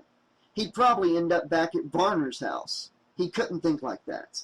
He yelled at himself to run faster, faster. All those years of coaches screaming at him. Move that tub of lard, Harris. Shake that blubber, Harris.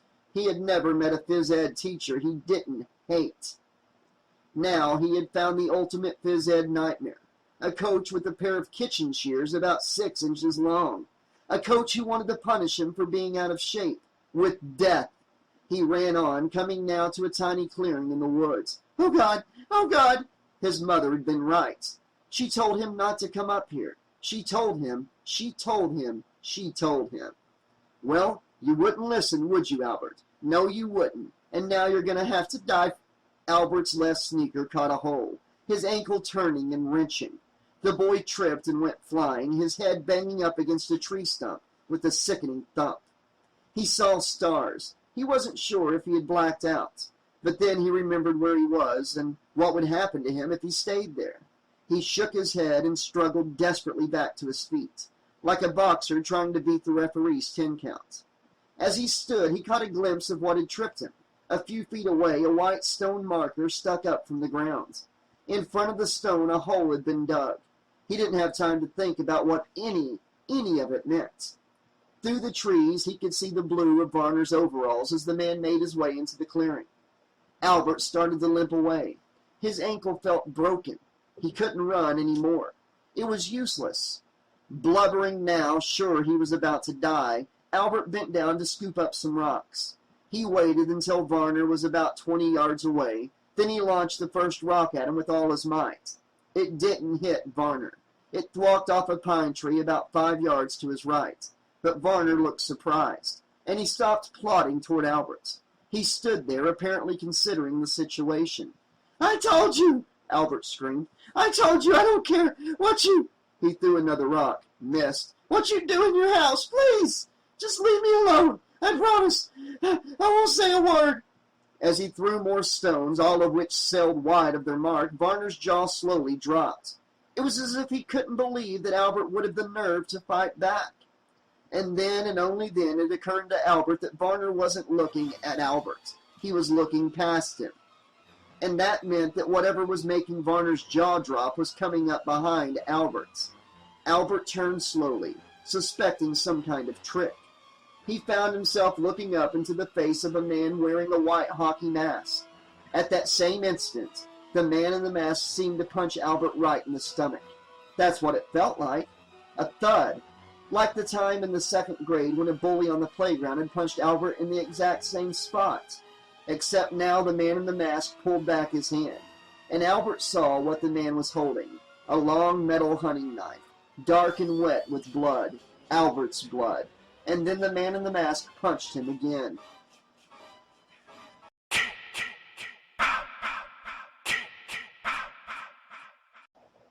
Chapter 15. Fun in the Sun. The man in the mask wiped off his bloody hands on his green camouflage pants. "Good work," the voice told him, "but there's more work to be done." He nodded. He glanced around the clearing, then carefully lifted the gray cardboard box and set it in the pillow of a nearby tree for safekeeping. He'd come back for it later. In the meantime, he needed to have his hands free.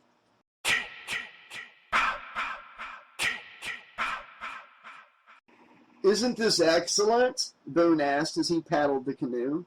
Monique answered with a pout, showing off her dimples. She'd been driving him wild with that little pout and those dimples of hers all weekend. "Don't tell me you're going to start complaining again, Monique. After all, I'm the one doing the paddling. You're getting a free ride." "I'm bored," Monique complained, crossing her thin arms across her ample chest. "We do this for hours now. Look, it'll start to get dark." "Yes," said Boone, imitating her accent. "It is start to get dark." "That's not funny." "Sorry." Boone kept paddling. All around the lake there was this intense and beautiful silence. For a moment Boone wondered what the others were up to. He'd heard shouts and screams from the woods about a half-hour back, but nothing since. The truth was, he didn't really care what they were up to or how they were all amusing themselves, because he knew how he was going to be amusing himself any minute now. He smiled at Monique. "I'm bored," she repeated. "She's bored," Boone told himself with a sigh. Well, he knew just the thing to shake things up. He dropped the paddle into the bottom of the old canoe and started to rock the boat back and forth with both hands. "Stop it!" Monique shrieked. Boone stopped, but he couldn't stop smiling. Monique was such a spoiled brat. It was so easy to tease her. "I am tired of this lake, and I am tired of this whole trip," Monique said. "I need bath and a jacuzzi and a manicure and a shampoo and a massage." Crouching carefully to keep his balance, Boone started moving slowly down to her end of the canoe. "Massage, you say?" he said in a Groucho Marx voice. He added, "You said the secret word." He kept moving toward her until he was kneeling in the canoe right in front of where she was sitting, and then he leaned forward until his face was only an inch from hers. Her stunning face still wore that same bored expression. Then he rocked the boat again, hard. Her arms flew around Boone's neck to steady herself. And then he was kissing her, and man, it felt good. Her lips were even fuller and softer than he had imagined. At least they felt soft until the rocking of the boat caused their mouths to bang together. He felt his tooth cut sharply into his lip. He pulled his head back and laughed. "Wow," he said. "You like it rough, eh?" He licked the cut inside his lip and tasted the dark metallic liquid of his own blood. "What are you, a vampire?" Monique giggled, still keeping her arms around his neck. "Serves you right. You're such a pushy." Boone guffawed. "I am such a pushy?" "You know what I mean." "Right, like you don't want it." Monique batted her long, dark lashes. "I didn't say that." "Good." Boone kissed her again, and this time the boat cooperated, and the kiss was long and deep. "Why don't we lie down on the bottom of the boat?" Boone asked huskily. Monique looked down at the canoe, old wood, mossy and wet with puddles. "It's filthy," she said, and sniffed. "So?" Boone leered. "So am I." Monique continued to frown. "I don't like to get my swimsuit all messy." "Good thinking," Boone said. "We'll take off all your clothes." "Stop it." "Oh, come on." Boone tried to pull her gently forward. It'll feel great. Come on. He didn't want to whine or beg, but she was driving him wild. It'll be fantastic. We'll just be drifting along with the current while we do it. Monique arched one thin eyebrow. Do what? Take a guess. Oh, I'm not doing that. Right, Boone said with a lazy smile. I'm not.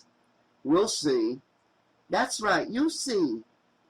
We're wasting time, Boone said, irritation starting to make its way into his voice.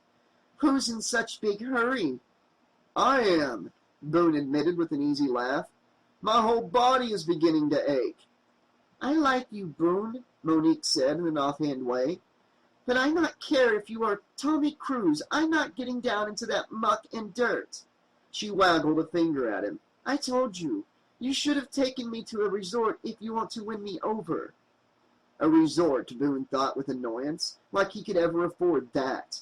Monique, he said, this is as fancy as I get.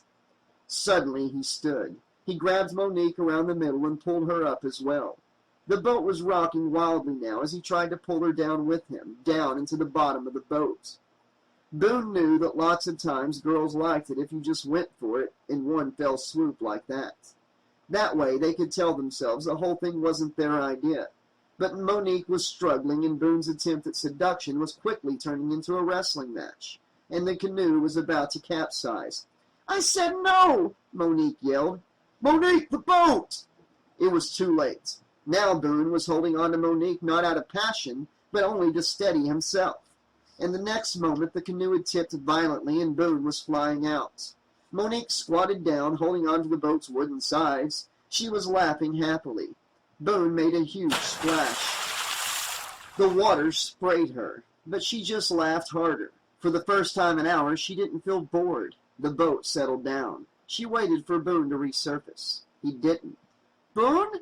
She was starting to get a little worried, but she knew Boone well enough by now. She knew he was playing a trick on her. He was such a little boy. He was the oldest one here, but that was only in years. In maturity, Boone seemed to be about 6. Boone! Even though she knew he was playing a trick, the trick was really starting to work. How long could he hold his breath underwater anyway? Oh, she hated this kind of teasing. Hated it, hated it, hated it. She leaned as far out of the canoe as she could, studying the dark surface of Crystal Lake. Boone! She screamed. And then, all at once, he was lunging up out of the water at her. He grabbed her around the neck, trying to pull her out of the boat. She tried to pry off Boone's fingers, but now his other hand clamped down on her long, wavy hair, and he yanked her head down. Was he insane? Why was he being so rough? Her head banged down hard against the wooden bridge of the canoe. And again, and in this violence and confusion, Monique saw for the first time that it wasn't Boone at all. It was someone much larger with a white hockey mask covering his face. And now the man's arms was raised above her, and now it was coming down again and again. A moment later, Boone lunged back into the other side of the boat, yelling, "Surprise!" He was expecting Monique to scream. He was expecting the canoe to tip over from his weight. Neither of those things happened. The boat tipped wildly, to be sure, but he was able to make it into the canoe's bottom, and then the boat righted itself. The pretty French girl was slumped down at the other end of the canoe, the paddle at her feet. Monique? She didn't answer. Giving him a little of his own medicine, he realized. He liked that, a girl who liked to tease.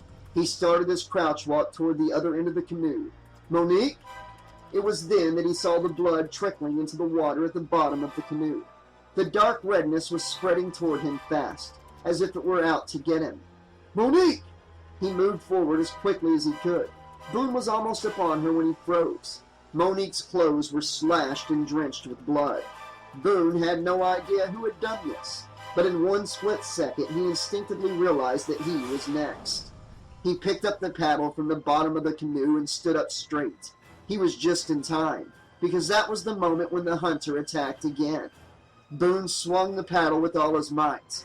On a playing field, it was the kind of swing that would have produced either a home run or a strikeout. This time, the paddle caught the hunter just under the mask, and right in the throat.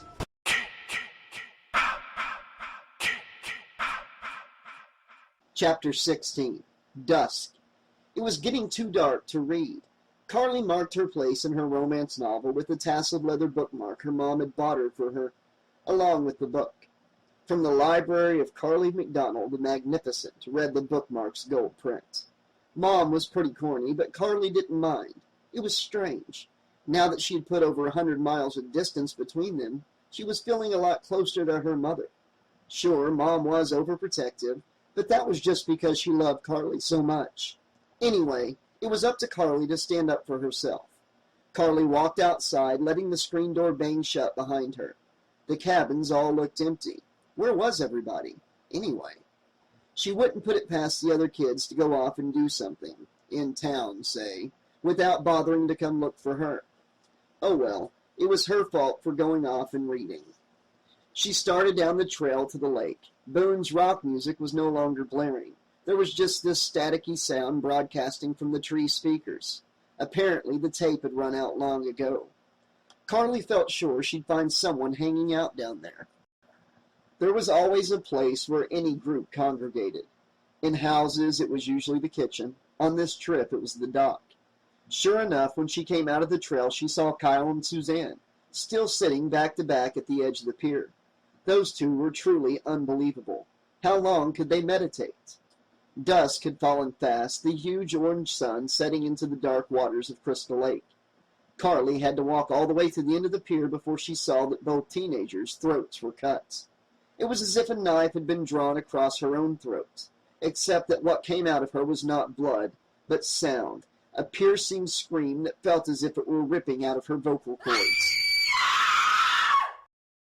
She stopped screaming for a second, both hands going to her face. Then she screamed all over again. No! She put her hand on Suzanne's bloodied shoulder, shaking her as if she could wake her from death. The tall girl fell sideways onto the hard dock, her head thumping against the wood with a sickening thud, like a pumpkin dropped from a high window. Carly started screaming all over again, because when Suzanne moved, the perfect balance achieved by the two corpses was ruined. Kyle's dead body fell across Carly's white Reeboks, his open eyes staring up at her lifelessly. Under his head, the tie-dyed sheet was now dyed with blood.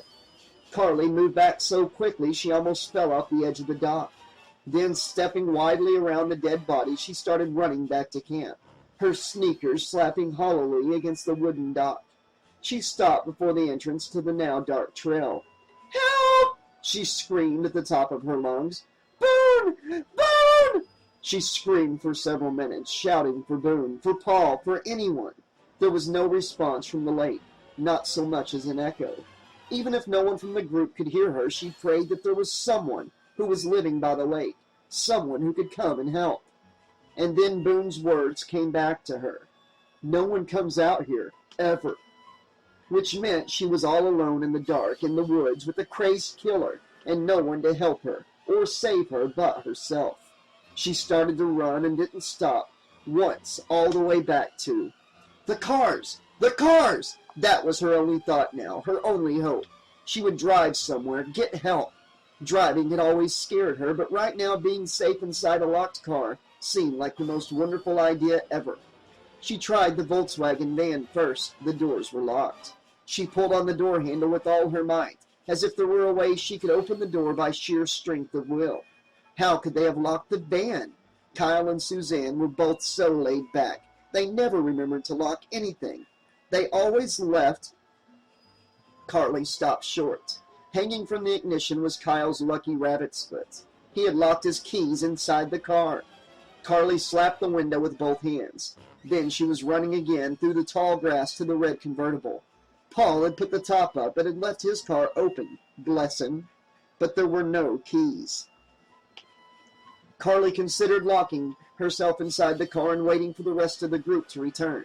No, the thought of being locked inside that car and waiting scared her too much.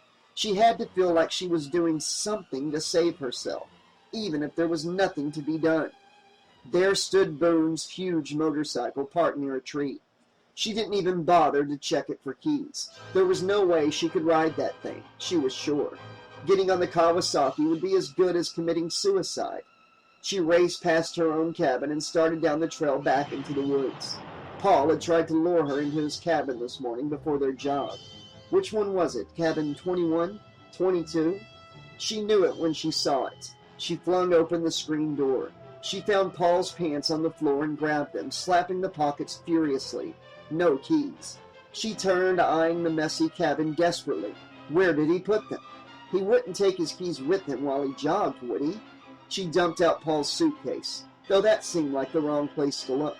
Then she spotted the rugby shirt he'd been wearing yesterday, hanging on a nail by the door.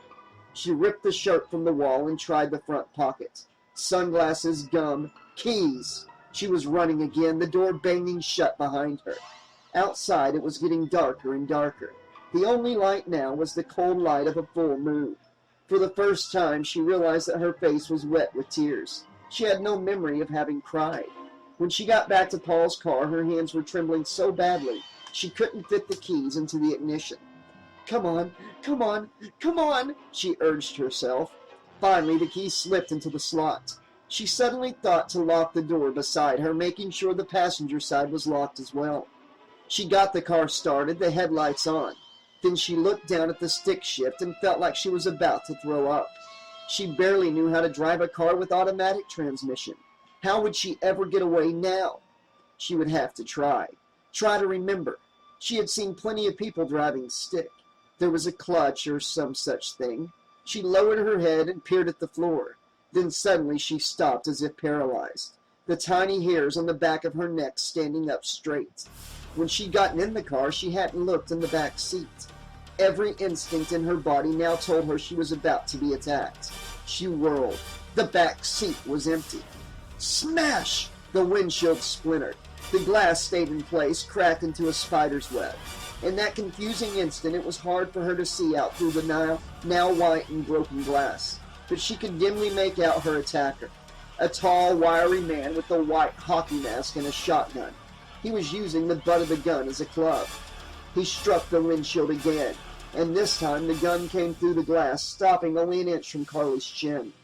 Carly dove to her right, grabbing wildly for the door handle. The door wouldn't budge. Then she remembered. She had just locked it. She started yanking at the tiny plastic button. It came up. Then she jammed her shoulder against the door. She only got partway out the door. At that same moment, the killer's arm lunged through the windshield. 4 greasy fingers clamped down on the collar of Carly's shirt. She struggled to escape, but the killer's strong hand held her back. And now he was pulling her out of the car toward him. She came scraping and crashing right out through what was left of the windshield. He whacked her head hard against the hood of the car. The killer's dark eyes stared down at her through the mask. Then he took a step back. She felt cold still as the killer placed the barrel of the shotgun right up against her forehead. And then he pulled the trigger.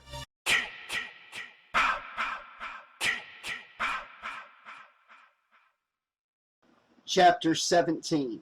Having a Blast. The shotgun blast was deafening. It took Carly a moment to realize she was still alive.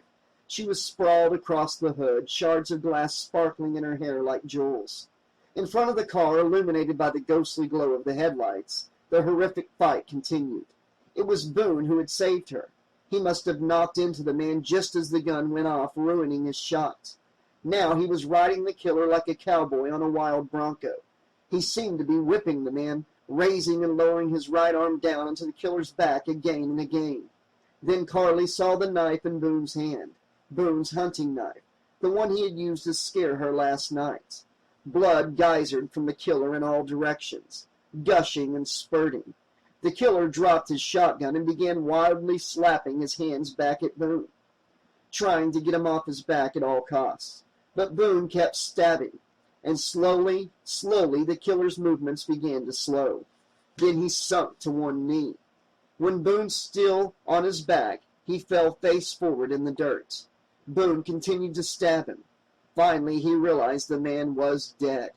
He stood slowly. Carly slid off the car and came toward him. She was bleeding, but she couldn't feel a thing.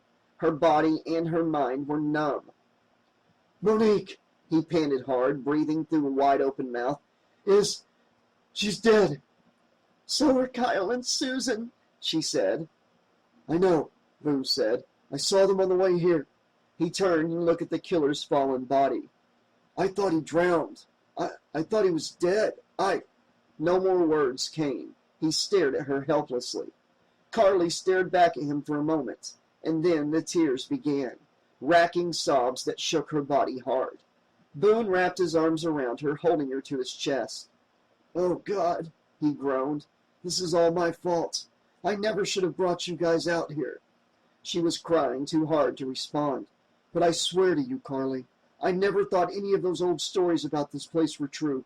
I never—" Carly pulled back in a sudden spasm of terror. She pushed him away hard. "Where's Paul? Albert's?" "I don't know," he said. He was crying too. She stepped toward the fallen man. "Make sure he's dead," she ordered Boone. "Carly," Boone said, "he's dead, believe me. I must have stabbed him 600 times. "Stab him again!" Boone didn't move. Carly looked at the gun, which lay only inches away from the outstretched hand of the killer. On that hand were 4 greasy fingers. All that was left of the third finger was a tiny stump. She kicked the gun out of the dead man's reach. "Carly, it's over," Boone said. "Here, look." He rolled the tall corpse over.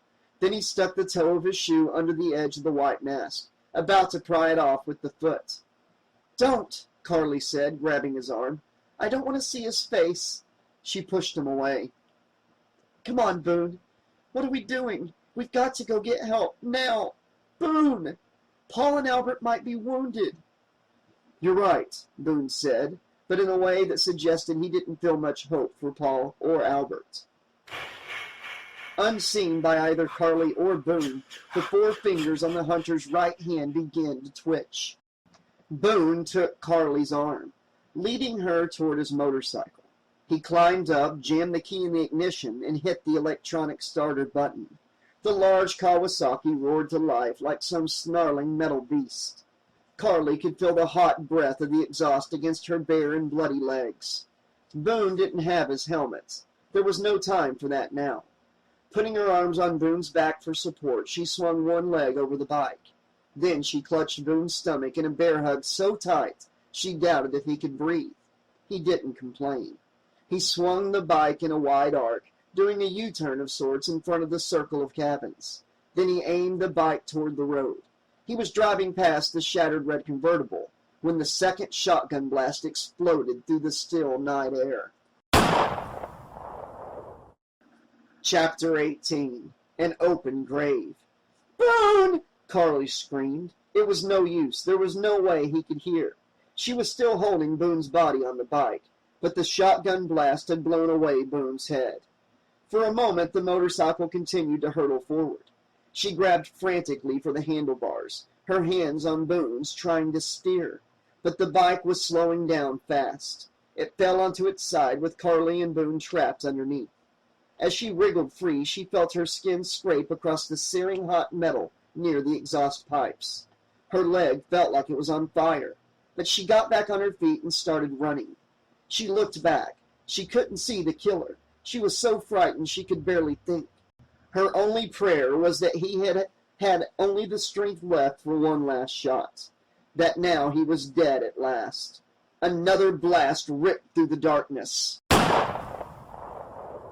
Carly kept running, afraid to look and see what part of her body had just been blown away. As best as she could tell, the shot had missed her, because she was still running. She was running through the woods so dark she could barely see where she was going. Somehow she managed to avoid running into any trees. Then she ran smack into Paul Sexton.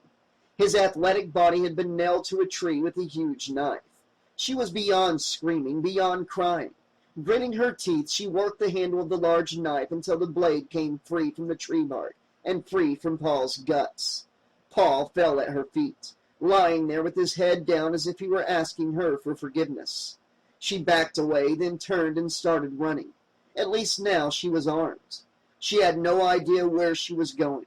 When she finally hit a dirt road, she turned left. She figured she'd stay on the road.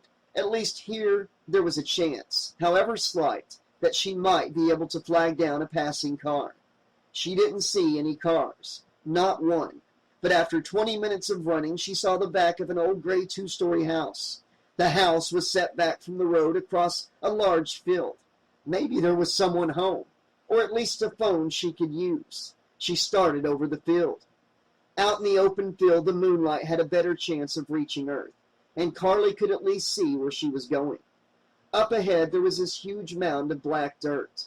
There was also a horrible smell in the air, something acrid that burned the inside of her nose. As she ran on, a thick yellow mist wrapped itself around her ankles. Up ahead, there were headstones sticking up out of the dark earth, some kind of family graveyard. She reached the first grave. It lay open at her feet, the rotting skeleton inside swarming with worms and flies. She found herself screaming again. All around her, the dark ground was spotted with open graves. Still screaming, she turned back toward the road. She didn't get far. She had only taken a few steps when the killer shambled out of the woods. He was carrying his shotgun at his side. He stopped when he saw her, but only for a moment. Then he started across the field. Chapter 19, Lending a Hand. She turned and plunged across the field, running twice as fast as before. The open graves seemed everywhere now. She stepped in one grave, felt the bones breaking under her feet. Some of the bodies were more decomposed than others. The second grave she stepped in, she felt something squish. The third grave she managed to avoid.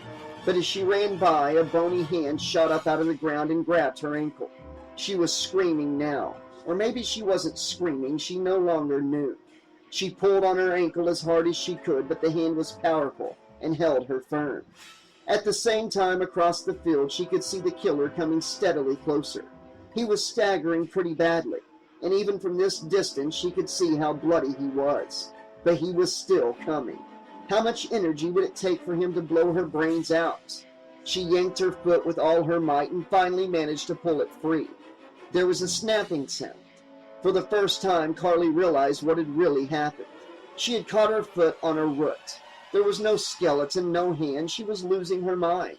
She ran on without looking back, which is why she didn't see the skeleton's hand slithering back into the ground. Carly ran a zigzagging course across the field, giving the remaining graves a wide berth.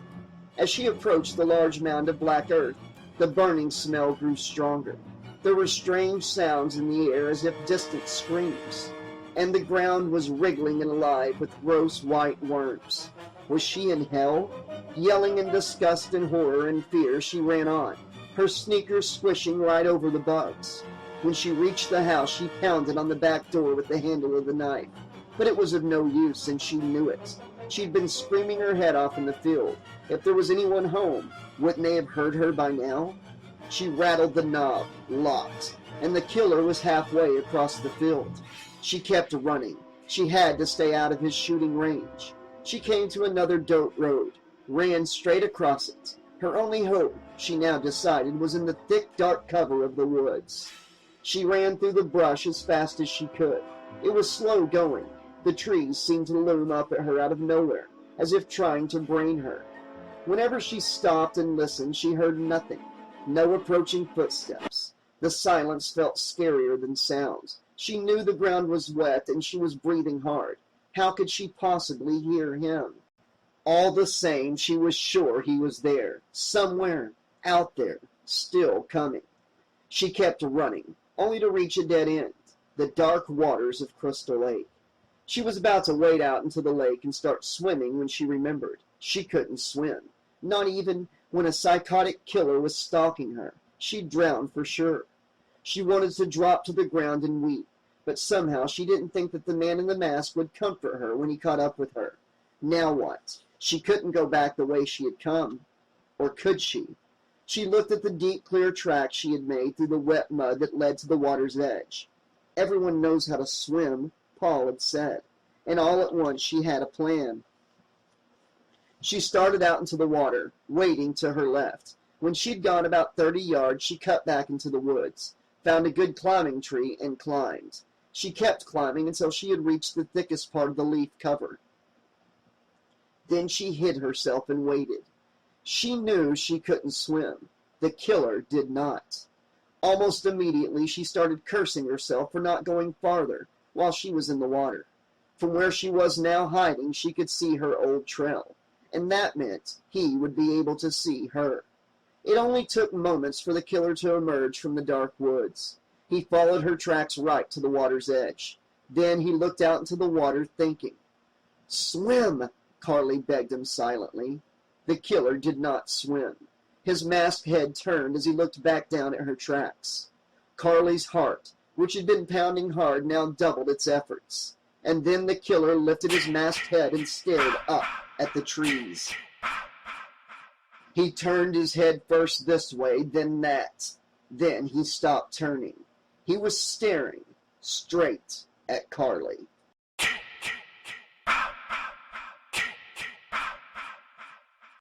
Chapter 20. A Reunion in the Woods. The killer looked away again. Oh, God, he hadn't really seen her. Carly's heart, which seemed to have stopped beating altogether, now resumed operations. Yes, yes, the man in the mask was backtracking, going back into the forest, going back the way he had come. Carly waited several minutes. Then she started climbing down the tree. She paid little attention when the rough bark tore into the bare skin of her arms and legs. For the first time since this nightmare had begun, she was able to think again. Her thoughts were not pleasant. There was no getting around it. The man in the mask had survived more stab wounds than was humanly possible. Boone's words came back to her once more. Jason keeps coming back from the dead. Well, monster or human, it made no difference to Carly. Whatever it was trying to kill her. Whatever it was, it would be back. Huddled at the base of the tree, Carly looked down at her hands. They were empty. The knife! She had slipped it into her pocket when she climbed the tree. After a moment of terrified groping in the dark, she found the weapon at the base of the trunk, where it must have fallen. She stood in the dark, her shoulders heaving as she panted with fear. The thought of waiting here was too much to bear. If she stayed, time was on the killer's side. He would find her eventually. Her only hope was to get out of the woods. She wasn't running now. She was walking slowly, one step at a time. That way, she figured, the wet ground cover would help her move quietly through the woods. For over an hour she hiked, her ears strained for any warning sounds. It was exhausting operating at such a fever pitch of tension. The sharp pine smell of the woods mingled with the musky smell of sweat that drenched her body. Her hands, arms, and face were covered with sap and grime. Her legs was blistered and running with pus where it had touched the motorcycle's exhaust. She kept going. And then she came to a small clearing. There was a white stone sticking out of the ground like a marker. There was a hole in front of the stone, and by the stone was a large dark shape, the shape of a body lying in the leaves. She moved closer, terror gripping her as surely as that tree root had grabbed her foot in the cemetery. She didn't have to look at the corpse's face. She knew who it was. It was Albert. Carly had been through so much, survived so much already. But seeing Albert's body lying there like this, it took the last little bit of hope away from her. Poor old Albert was dead, left here in the woods like so much garbage. It was mind-blowing, 1,000,000 volts to the brain. She couldn't comprehend it. Her friends were all dead, all these young people just starting out in the world. Their whole lives had stretched out ahead of them. They had done nothing wrong, nothing to deserve this brutal horror. She didn't have time to cry, because right then she realized that there was another horrible thing about finding Albert's body. It meant that after all this walking, she had gone nowhere. She had probably just been circling around and around like a target, going back and forth in a shooting gallery.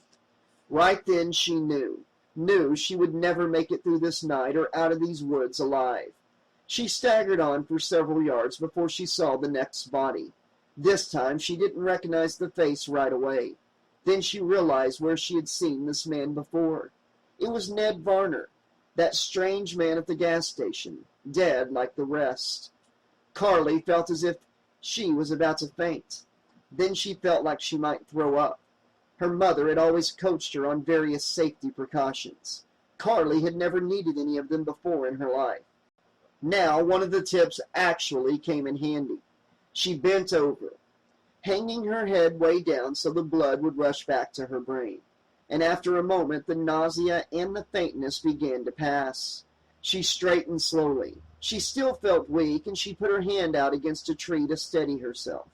Her hand felt something wet and soft. She jerked her hand away in terror, but it was just a box, a gray cardboard box nestled in the hollow of the tree. She removed the box, which was surprisingly heavy, and set it on the ground. Then she lifted the lid. Once again she started to scream. So did the severed head inside the box. Chapter 21. The Final Kill. Carly dropped the box. Inside the box, the severed head kept screaming. The voice was incredibly loud, high-pitched, and harsh, like grinding gears. The box was jiggling from side to side as the head moved inside it. "She's here! She's here! She's here!"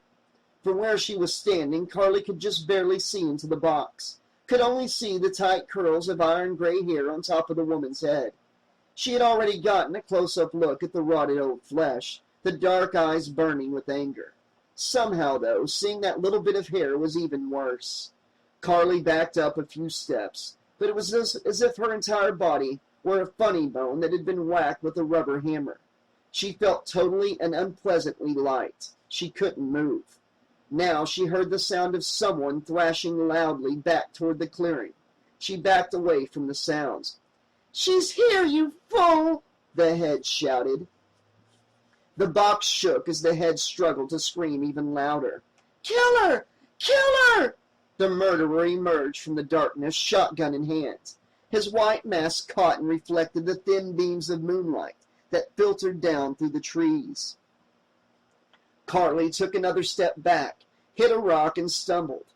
She would have fallen, but she smacked up against a tree trunk. She stood there, shaking. "Kill her! Kill her!" The man in the mask was staring straight at her. Now he started toward her. As he passed the cardboard box, the head shrieked, "Pick me up! Pick me up!" Dutifully, the bloody killer bent down over the cardboard box and lifted the old woman's head by the irony gray hair. The head's angry eyes fixated hypnotically on Carly's. Now the killer came forward, carrying the severed head like a lamp. Carly pressed back against the tree. The head of the old woman eyed her, its rotten mouth twisted into a sneer. "Look at her! The filthy little slut is too scared to run." The killer stood right in front of Carly, awaiting orders. "Hold me closer," the head commanded. The killer held the head toward Carly. Carly cringed. The head writhed as it spat at Carly with all its might. Carly made no move to wipe her face. She couldn't. Her hands were frozen at her sides. She couldn't speak either. Her mouth was bone dry. "That's what you get," said the head, "for what you did to my son. Oh, you dirty-minded, rotten little tramps!" The eyes of Jason Voorhees' mother glared at her a moment longer, then glanced up at the hunter. "Kill her!" the head ordered. It was only then that Carly realized what she was feeling. One of her hands, as it pressed so tightly against her side, was getting pricked by the point of the knife. The killer set the head down carefully on a rock. At that moment, Carly charged. Holding the knife with both hands, she plunged it into the killer's back, all the way up to the hilt. The killer grunted, dropping to all fours from the force of the blow. Carly pulled the long blade out, raised it, and plunged it down again. The man's green camouflage clothes were already stained red with blood. Fresh blood now began to ooze out from the dark, encrusted wounds. She kept stabbing and stabbing, while the killer in the severed head screamed. Suddenly, the tall man rolled over, taking Carly with him. He was on top of her now. She jabbed up at him with the knife, slicing into his arms. His blood spurted in her face. Then he grabbed a large rock and lifted it high over her head. He brought it down, smashing. She wrenched her head to the side just in time. She felt the rock cut her ear as it came down. He lifted the rock again, but now she hacked at his arm with all her might, holding the knife with both hands. This time the knife cut straight through to the bone. The man screamed in agony and dropped the rock. She twisted her head, but this time her luck had ran out. The rock caught her left temple with a thud that echoed through her skull. The blow stunned her for a moment. She dropped the knife. and now the killer closed 4 greasy fingers around Carly's slim neck. He pressed down hard, choking her. Carly gagged. Desperate for air, she squirmed violently, trying to break his grip. Her hands and legs flailed helplessly. In the background, she could hear the severed head shrieking, crying for her blood. She could no longer see, only feel, as her hands found the mask on the killer's face. Her fingers ripped at the mask, pushing it up. And now the head was shrieking even more violently. "No! No! The mask! The power!" She only vaguely heard the words, and then the mask came off in her hands, and suddenly she could breathe again. She was staring up into the killer's face. His dark beard covered most of his features, a mask of its own, but she could see his dark, hateful eyes. Only now those eyes looked surprised and afraid. The 4 fingers were still around her throat, but they had loosened. The killer began to cough. He spat up whole mouthfuls of blood. When Carly pushed him, he fell backward like a rag doll. She wriggled out from underneath his dead weight. He stared up at her, glassy-eyed. Then he lay his head slowly down on the ground. She didn't need to check. She knew he was gone at last. The eyes of the woman's head gleamed in the darkness, watching Carly shrewdly. The teenager made a wide circle around her, keeping her eyes on the head's eyes. She slowly bent and picked up the killer's shotgun. The head snarled, its eyes flashing with fury. Carly moved closer, placing the butt of the huge rifle against her shoulder. She aimed the gun and fired. The muzzle of the gun was only inches from its target. There was nothing left of the head after the blast. Carly herself was knocked to the ground by the gun's recoil. Her shoulder felt broken where the butt of the gun had rested. Still, it was all over now. Well, not quite. There was one thing left to be done. The mask. The head had shouted the mask. The power. Carly picked up the white hockey mask.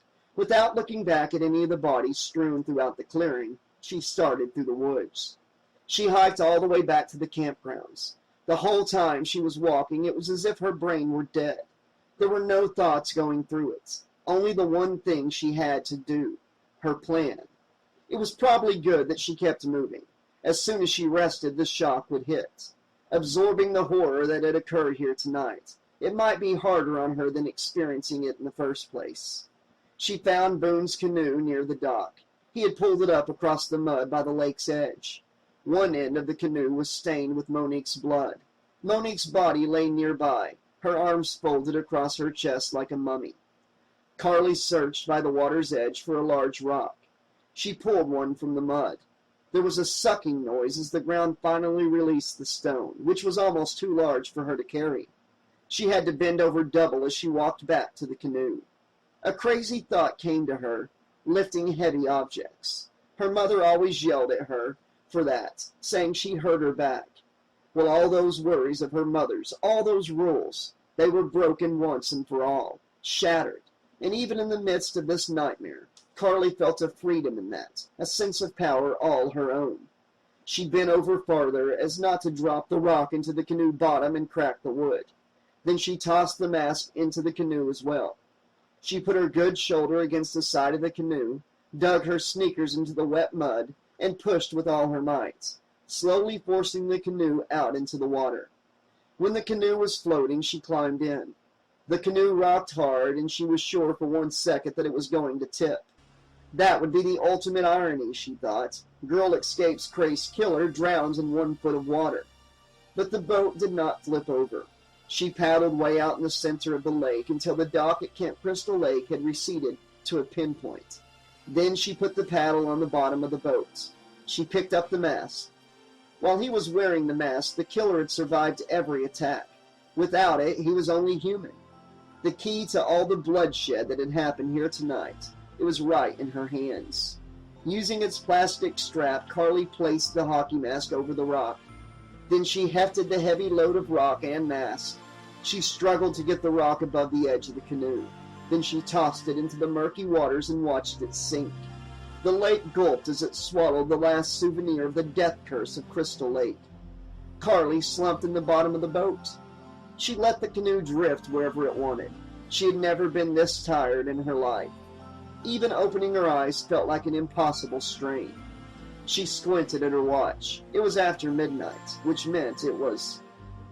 "Happy Mother's Day," Carly said aloud. A moment later, she was asleep. It was a deep and dreamless sleep, free of nightmares.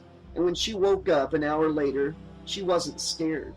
She felt sure, deep in her bones, that the awful saga of Crystal Lake had finally come to an end. And she was right. For now.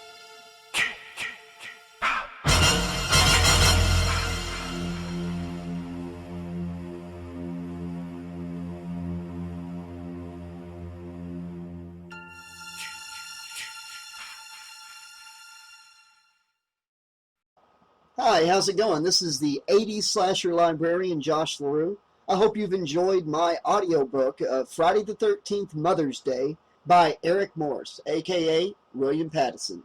And I want to thank Kane Hodder and William Pattison, Mr. Eric Morse, for doing the shout outs for this video. What I usually do on this channel is upload a new book a few chapters at a time over the span of a week or two.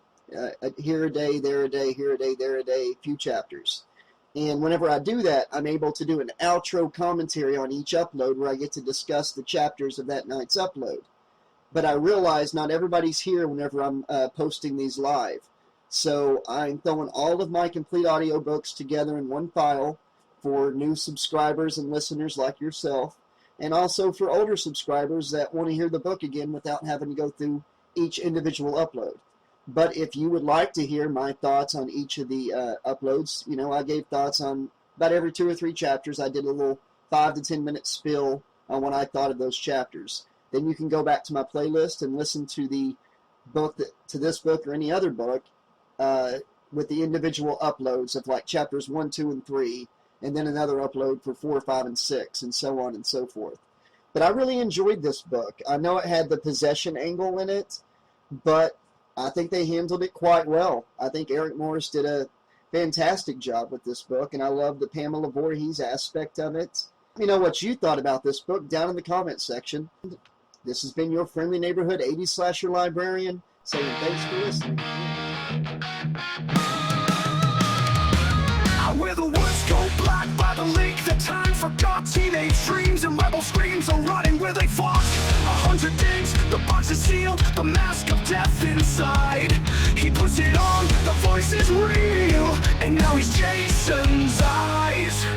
You thought the curse was over, you thought the grave was deep, but evil doesn't slumber, it only waits to feast. Out of blood for Mother's Day, sins of the past, they never fade. He's back to kill the silent prey, and you'll scream her name when she takes you away. Out of blood for Mother's Day, Jason's gift is death repaid. No mercy, no escape, just blood for Mother's Day.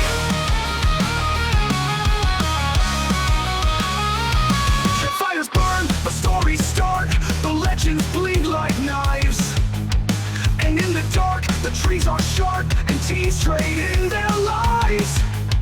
From the rusted sign to the rotted graves, he's watching from the mist. With every step, you're one breath closer to that mother's final kiss. She whispers through the thunder, make them pay, my son. No matter where you're running, you're not the only one. Out of blood for Mother's Day, a cabin scream, a shadow sway. You plead with fate, now you must pay. One by one, they're led astray. Out of blood for Mother's Day, the lake remembers every name. Your breath, your youth, it won't remain. Just blood for Mother's Day. Mother's Day. Run, run, but you can't hide. He's got a love burnt in his mind. The mask is on, the storm is high. This is where you say goodbye.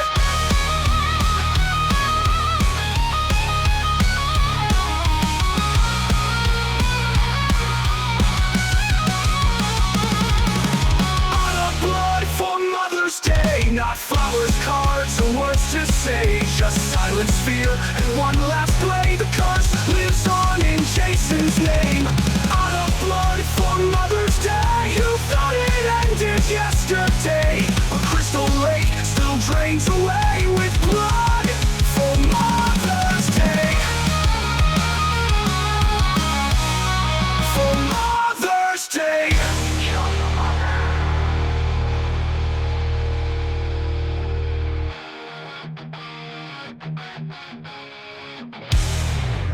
You're creating more. Fingers clutch at well-worn spines, bleeding thought through shadowed lines.